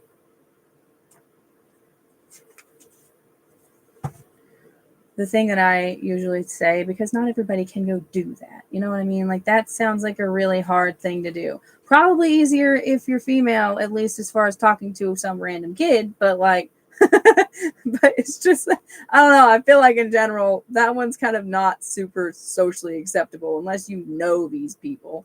So it makes it seem like, random person. Okay, so the one that I recommend is there's a guy on YouTube. You can look up Navajo traditional teachings, and he's so interesting. And he he's like an elder, or whatever, and he tells all these stories about like what they believe and like their perspective on the world and stuff like that. And I think it's so interesting, and it is wisdom that's like just totally, something I would not normally find or hear about, and it gives some interesting perspective on things. So there's that, unless you want to go talk to strangers. Okay. This one is the last one. This one is resilience. This one's so good. Okay. I am resilient. I am buoyant and bounce back. Whatever life hands me, I will be refined by it. We grow more resilient by being put to life's tests and challenges, while refining our ability to adapt, recover, cope, and remain balanced. We don't do this by a magical wave of a wand. We do this by going through the difficult experiences and coming out the other side with practical wisdom that is gained only by living through it. Each and every trauma, tragedy, threat, stressor we have experienced has taught us how to be with that energy and survive, or even thrive. When we know this, we can receive anything that comes our way with the knowing and remembering that not only can we handle it, we can receive it as a teacher and invite it to refine us rather than define us. To know our own resilience gives us a superpower armor of bring it on, I've got this, I trust in my ability to bounce back. Holding a knowing of resilience can allow us to see challenges as an opportunity for growth. It is important to hold awareness of all the resilience we already have, thanks to all the adversities we've experienced. Think about the challenges that have made you stronger, capable, more fearless, and ready to face the world. Think about someone who you perceive as resilient and what traits you feel express and radiate that quality. And the questions: What have been my most challenging life experiences? How have I transformed my pain from difficult experiences? And where do I feel not so resilient and a desire to strengthen? Then the ritual is why I like this one so much. On a beautiful, nice piece of paper, whatever that means to you, write a resilience reminder, a letter from your most resilient and wise self to your in need of a reminder self. Allow your eyes to close, receive 3 slow, deep breaths. Remember a time when you felt like a resilient badass. Feel the sense of power and strength in your body. Then open your eyes and write about how resilient you are, like an empowering "you've got this" from you to you. Tuck it away somewhere that will be easy to remember and reach for when you feel challenged and need the reminder. I like that one because of the ritual. Because I think that I definitely think that can be helpful. You know, it's like it's helpful to do that for them, just for the, you know, mental note, but then also having the actual physical thing. And the authenticity one, I always think there's a Fleetwood Mac song that I absolutely love that I always think of when I read that. The authenticity one, which is talking about dancing or whatever. There's Gypsy. It's Gypsy, and there's a part in it where it's just the guitar, and like I have this I have this skirt that's like goes to the floor, and it's one that like fluffs out when you spin. It's like I'll put it on and like dance, and then it gets to that part and I just spin. Which I can't really do now because I have vertigo, but that's not the point. I think there's more that is waiting kind of just on the other side of this like blockage. But the thing that generally has to change that people don't realize is perspective. It is mindset. That's what has to change. So like you've got to shift mindset from I'm busting my ass and nothing's happening to, okay, you know what? Maybe I need to just, you know, balance some things out and like make time to take care of myself rather than trying to push and push and push, right? Because once you change some of those patterns, which is because you changed perspective, that's when that blockage is going to go away. And all of those things that you're wanting and busting your ass for are finally going to show up. So you can keep working really hard, digging that hole deeper, but it is not going to get you where you want to go. I hope that was helpful. That was a lot. Normally I do not read 3 shadow cards in one for one person.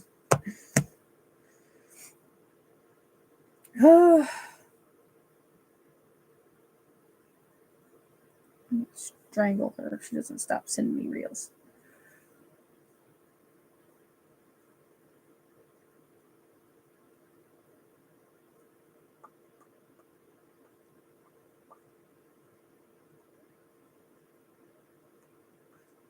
Right, Ariana, I forgot. You're next. Awesome, thank you.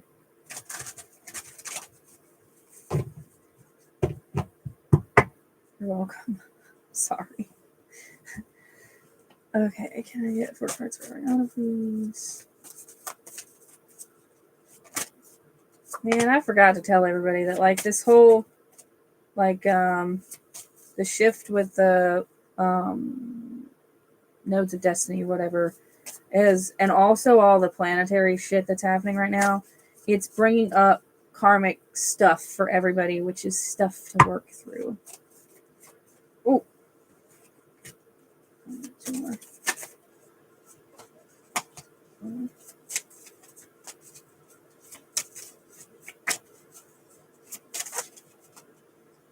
Too many.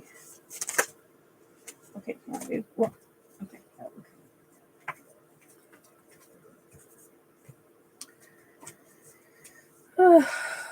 Okay.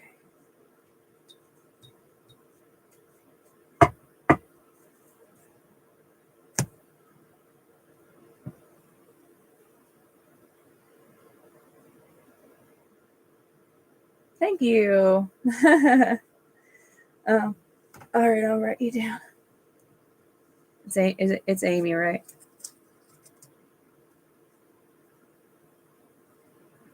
Okay. I know, I do. Yeah, we are. We are all going through it. Let me tell you, we are all going through it. Okay. These are in the right direction.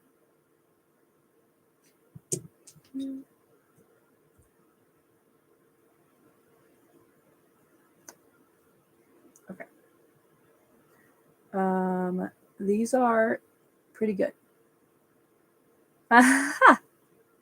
No, these are pretty good. Okay, so. Oh yeah. Oh my god, I should have known that. I have a damn calendar. Okay, so we only got one in reverse.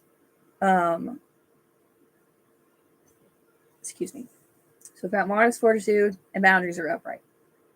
Balance is in reverse. And then home and healing wounds are upright. This is just, it's coming in like work in progress. I gave you the 5th card because they were stuck together. And clearly it was important. I think that you're working on, getting in alignment, right? Which is getting yourself in balance with everything else.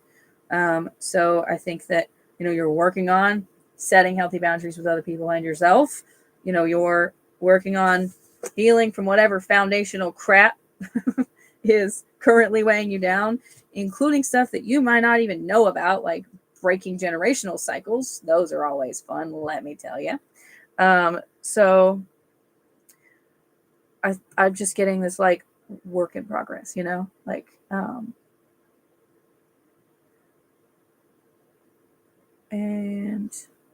hold on, I'm just listening.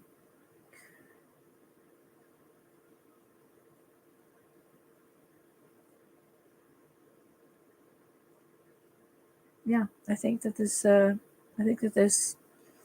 balance in the middle here is just like, I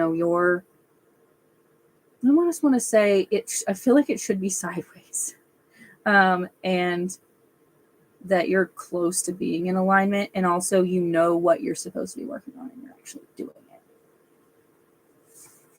it. I don't do mediumship for free. If you want to tell me the name, I can see if they are here. I will say usually when people ask me that question of if they're around, the answer is almost always yes.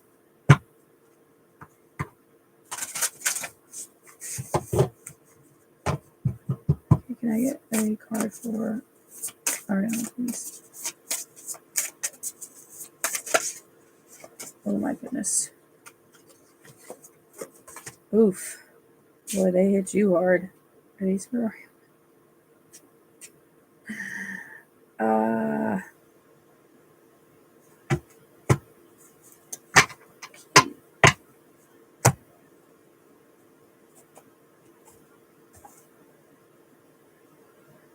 That's just you sensing and needing confirmation. Yeah. It is freaking, it's hot in here. And you know what? I shouldn't even complain because it's been, freezing.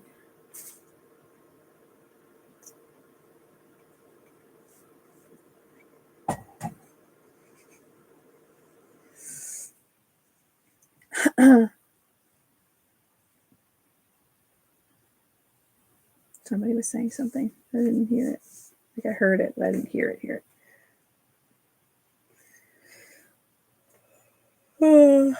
All right. Blame the cards, not me. This one is shame. This one's so rough. I shine the light of liberation and acceptance into my hidden corners. I am not alone. I am worthy of love as I am. It is almost certain that at some point in our lives we have felt shamed, or we feel shamed, humiliated, embarrassed, wronged, or made to feel like a fool, simply for being ourselves or sharing our truth. Feeling shamed is so powerful because it is tied to one of our fundamental desires as humans: belonging. Shame can bring along feelings of not being worthy of love or acceptance, and fear of being outcast.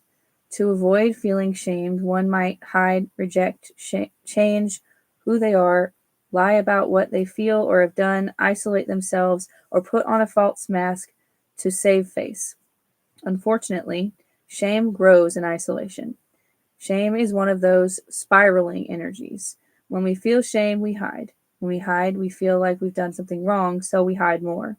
We feel isolated, which makes us feel unworthy of love and understanding. Then we don't share what feels difficult. We don't hear others talking about it. On and on we spiral. Consider courageous sharing vulnerability as an antidote to shame. When shame is shared in a safe space and held without judgment, it has nowhere to hide and it loses power. Think about any bits of shame you keep hidden. Feel how to create safer spaces for your shame to be shared and held. No questions. I was just like, oh, sunglasses. All right, questions. What do I feel shameful about that spirals within me? How can I share my shame so it no longer can hide? And how do I shame others, which creates a shame spiral for myself? And then the ritual. Gather a flashlight and head to a safe, quiet space. Shame likes to stay silent and hidden. Sharing it and seeing it can help some of its timidity fall away. On your own or with trusted friends, speak your shame. Name it and speak it. Set a timer for 3 minutes. Close your eyes so shame can feel a little safer. And speak free flow, raw and real, telling your story by speaking I feel shame around. Then hold the flashlight up to the part of your body where you feel the shame hiding and say, I see you. You are still worthy of love. I am here. Breathe into the shame. Watch it feel relieved by being seen. Oh boy. All right, hold on. There's one more. Wow. So, yeah, that one's always pretty rough. All right. This one is dependency, which is also kind of rough. I live in balanced relationship with my innate wholeness. I explore healthful independence and interdependence. That which we tie ourselves to becomes interwoven into our sense of wholeness and worthiness. When we attach to something, we can tend to draw satisfaction or fulfillment from that very thing, whether it be people, relationships, the happiness of others, material items, ideas, thought patterns, being of service, phones, Facebook, says social media, praise, special experiences, or substance. Dependency is not defined by an assessment of whether the person or thing to which we are attaching ourselves is inherently good or bad. In this work, we know nothing is that simple. Rather, the dependency is the inner pattern we are invited to look at, to see how we are sourcing our fulfillment, bliss, satisfaction, self-perception, and worth.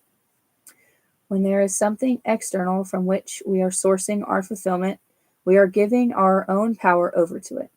Our dependence on that can also become a way for us to numb, check out, or bypass our own feelings and experiences. Become aware of interactions that may be codependent. Invite yourself to look at your relationships with what you consume.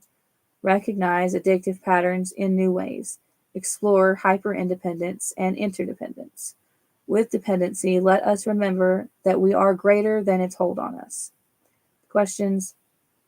What am I dependent upon, attached to, or addicted to? When I am stressed, hurt, down, what do I lean towards? And where do I source my fulfillment and satisfaction? Then the ritual. Find a quiet, comfortable, safe space to sit. Allow the eyes to close. Breathe intentionally, watching the breath enter and exit the body through the nose. Sorry. Oh, okay. Bring your awareness to one thing you feel dependent upon. Ask where it resides in your body. Feel the sensation in your body and dive deeper into it. Ask your vision and sight to travel through your body tissues into the energetic pattern underneath where it resides. Ask it to tell you more of its story without needing to change it. Receive wisdom and insight from it. Thank it for sharing with you. Yeah, that one's rough too. I think shame is worse, but that one's rough too.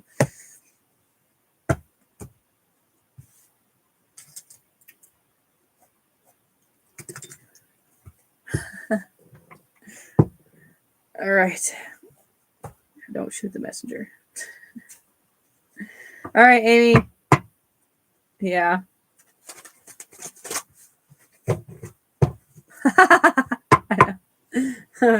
They were like, oh, here's the things. You wanted to know the things that you were supposed to work on next. Here's the things. Just hits you with a semi truck.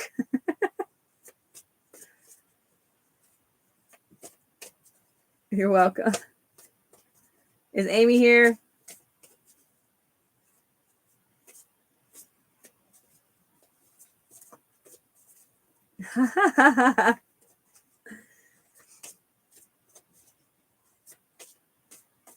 Oh shit. Okay.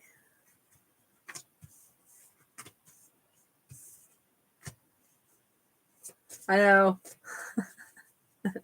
I know. They literally just called you out on all your shit at once. It's because they know you can handle it. And dragged, yeah.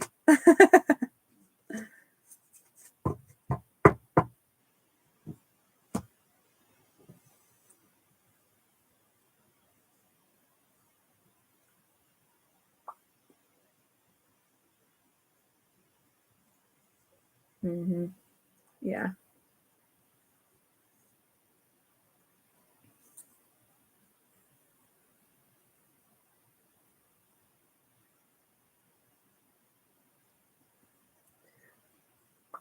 Oh, there she is. Okay. Okay.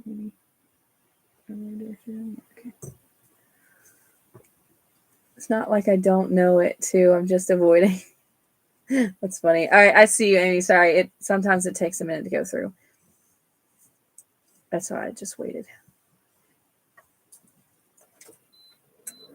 Said it was cold and or said it was hot, now cold. Okay. Well, that's interesting. All right, we've got devotions in reverse, confidence and stagnation are upright, and then success is in reverse. Oh no. You're welcome. You can't hear?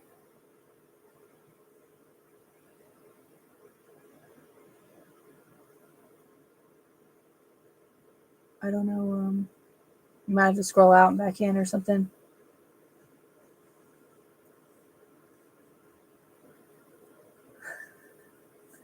Ariana, you need to get on my Discord and come to my class sometime. Oh, sweet.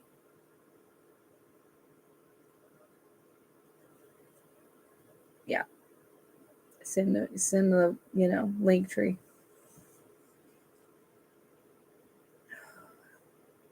Oh, you can? Okay.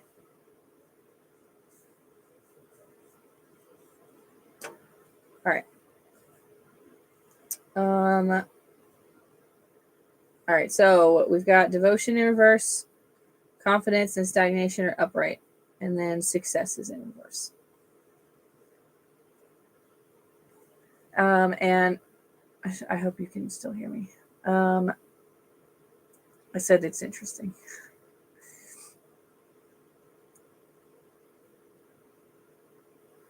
Somebody talk to me.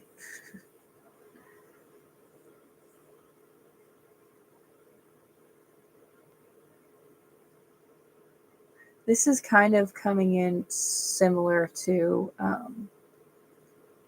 Mandy's, where it's you've committed to something that you're putting all of your time and stuff into that's not getting anywhere. Yeah, hence the success in reverse. It's just different. The way that I'm seeing it is a little bit different. I was seeing hers like she was just digging this hole deeper and deeper. Yours is more.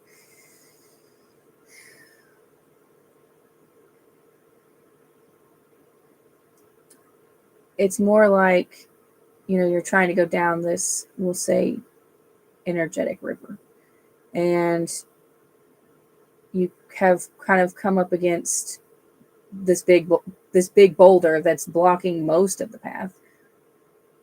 But instead of like shifting and going around it, you have committed to staying in that spot, because maybe it's where you feel more comfortable, even though it's not benefiting you. I'm still listening.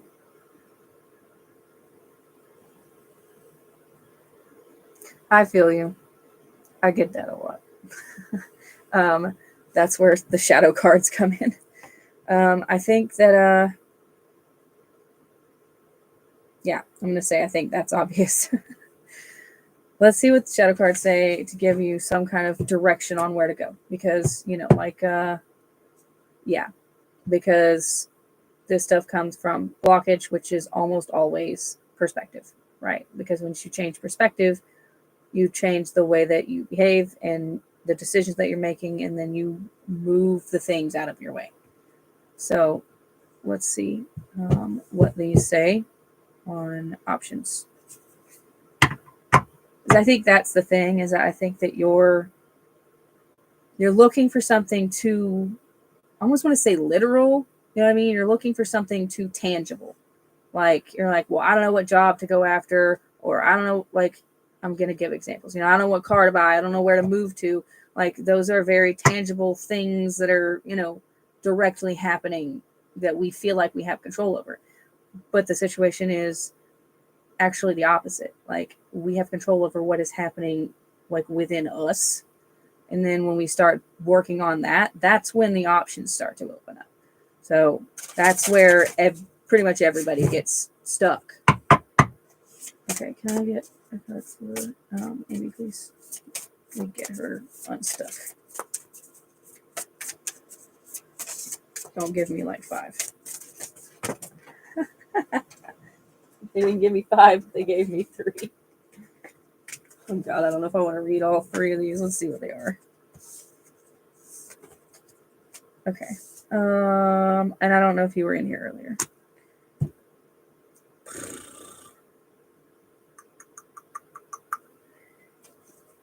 Oh, fuck it. All right. Okay. I'm going to read them. Okay. I asked. I said, well, how do we get her unstuck? They were like, there you go.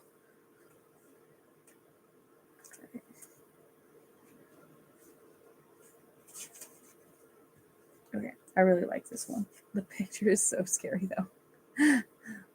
Okay. So this one is courage. It's scary because, like, this monster just has freaking people.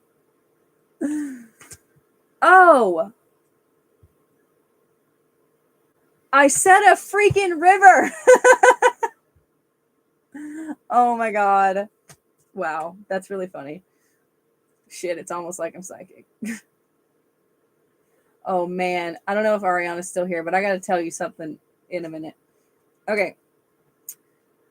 I move forward, even with uncertainty, fear, and questions.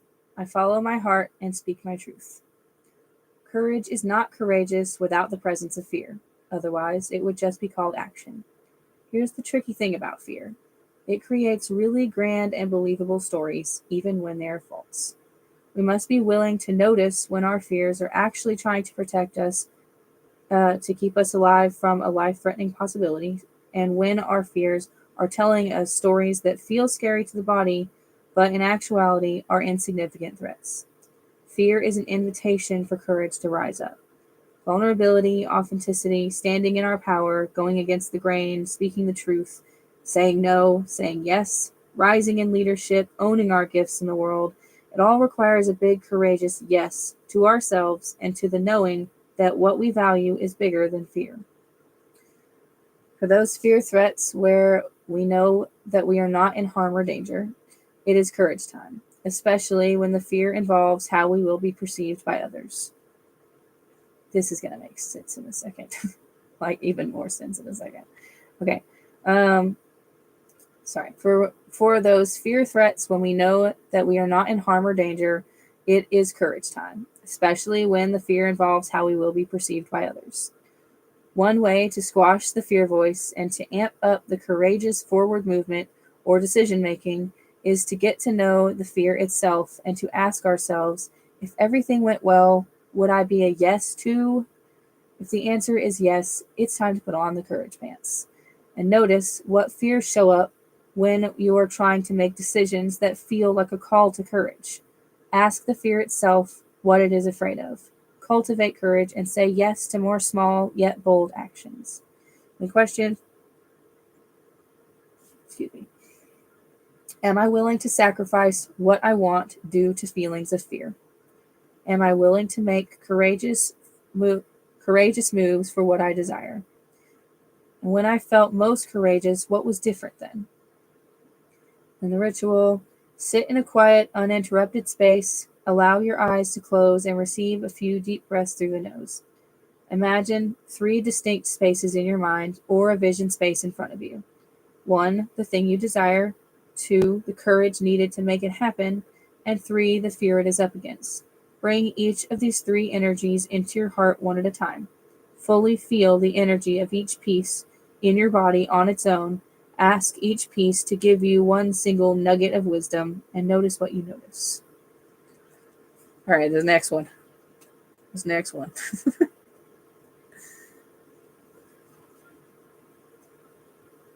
All right, here we go. But the good news is that the last one is like great. Okay, this one is emotion.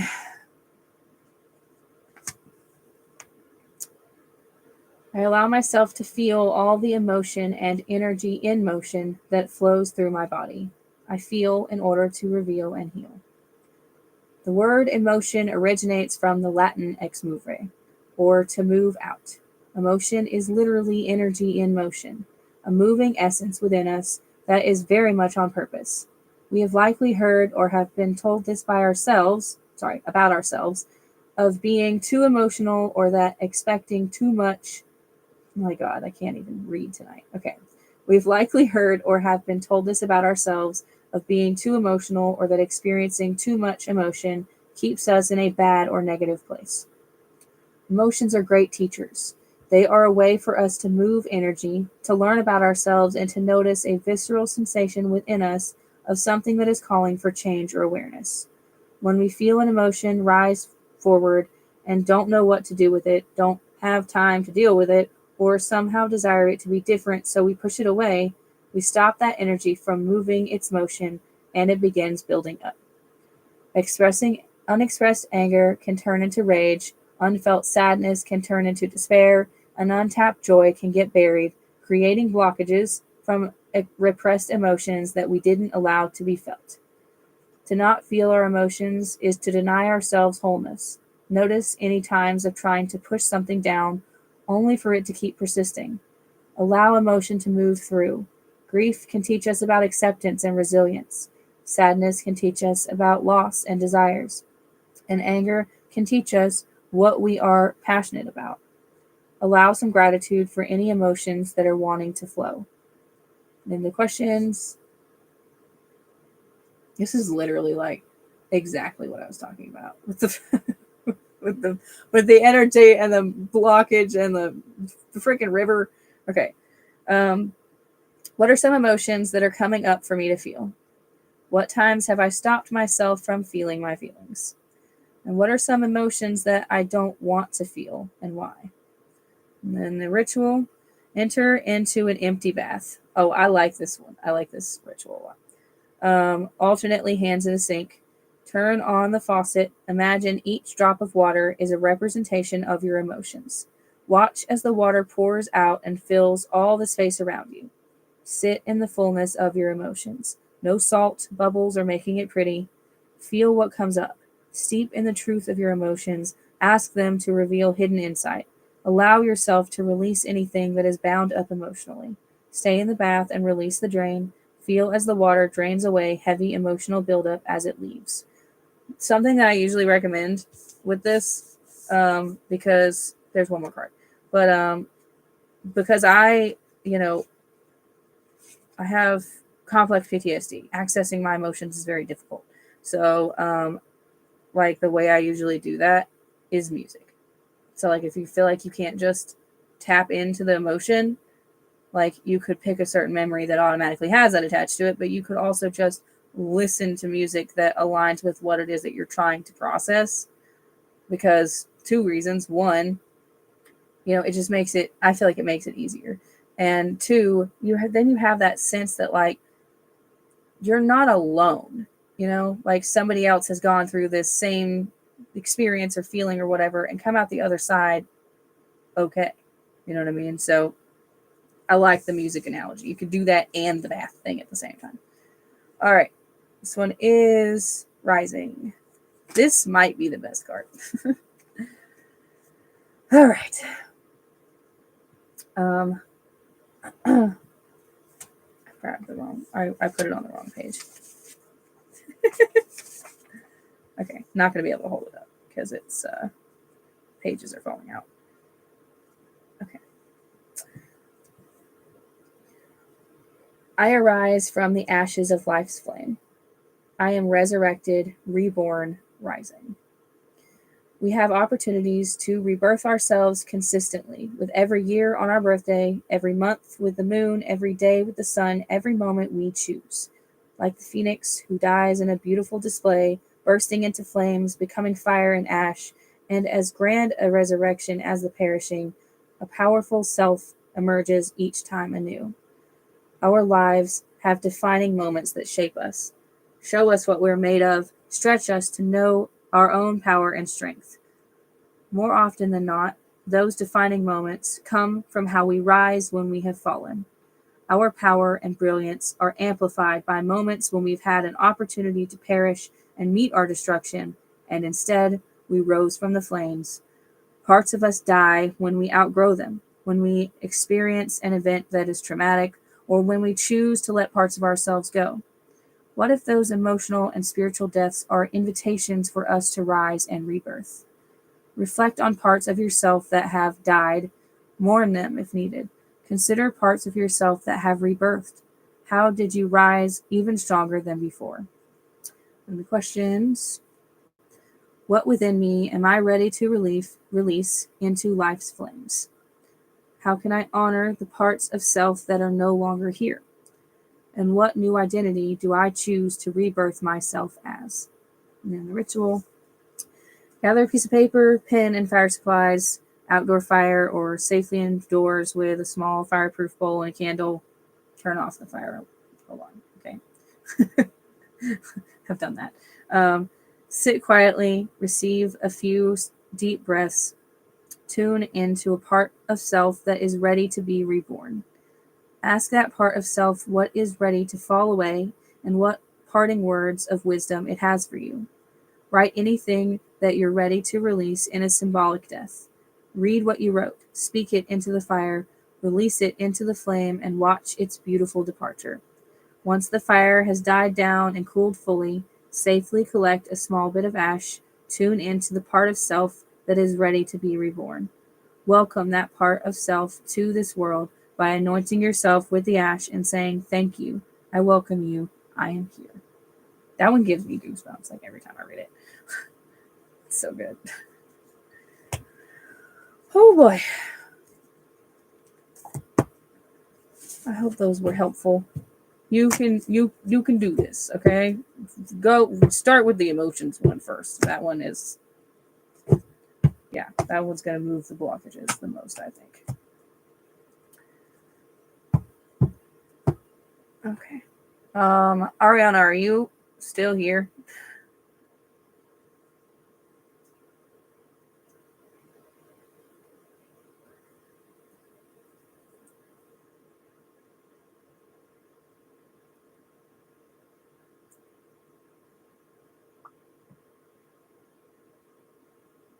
I guess that's a no. Damn.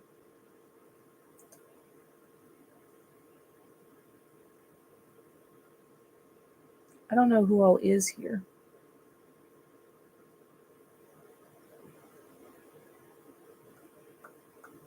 Because one of them is me.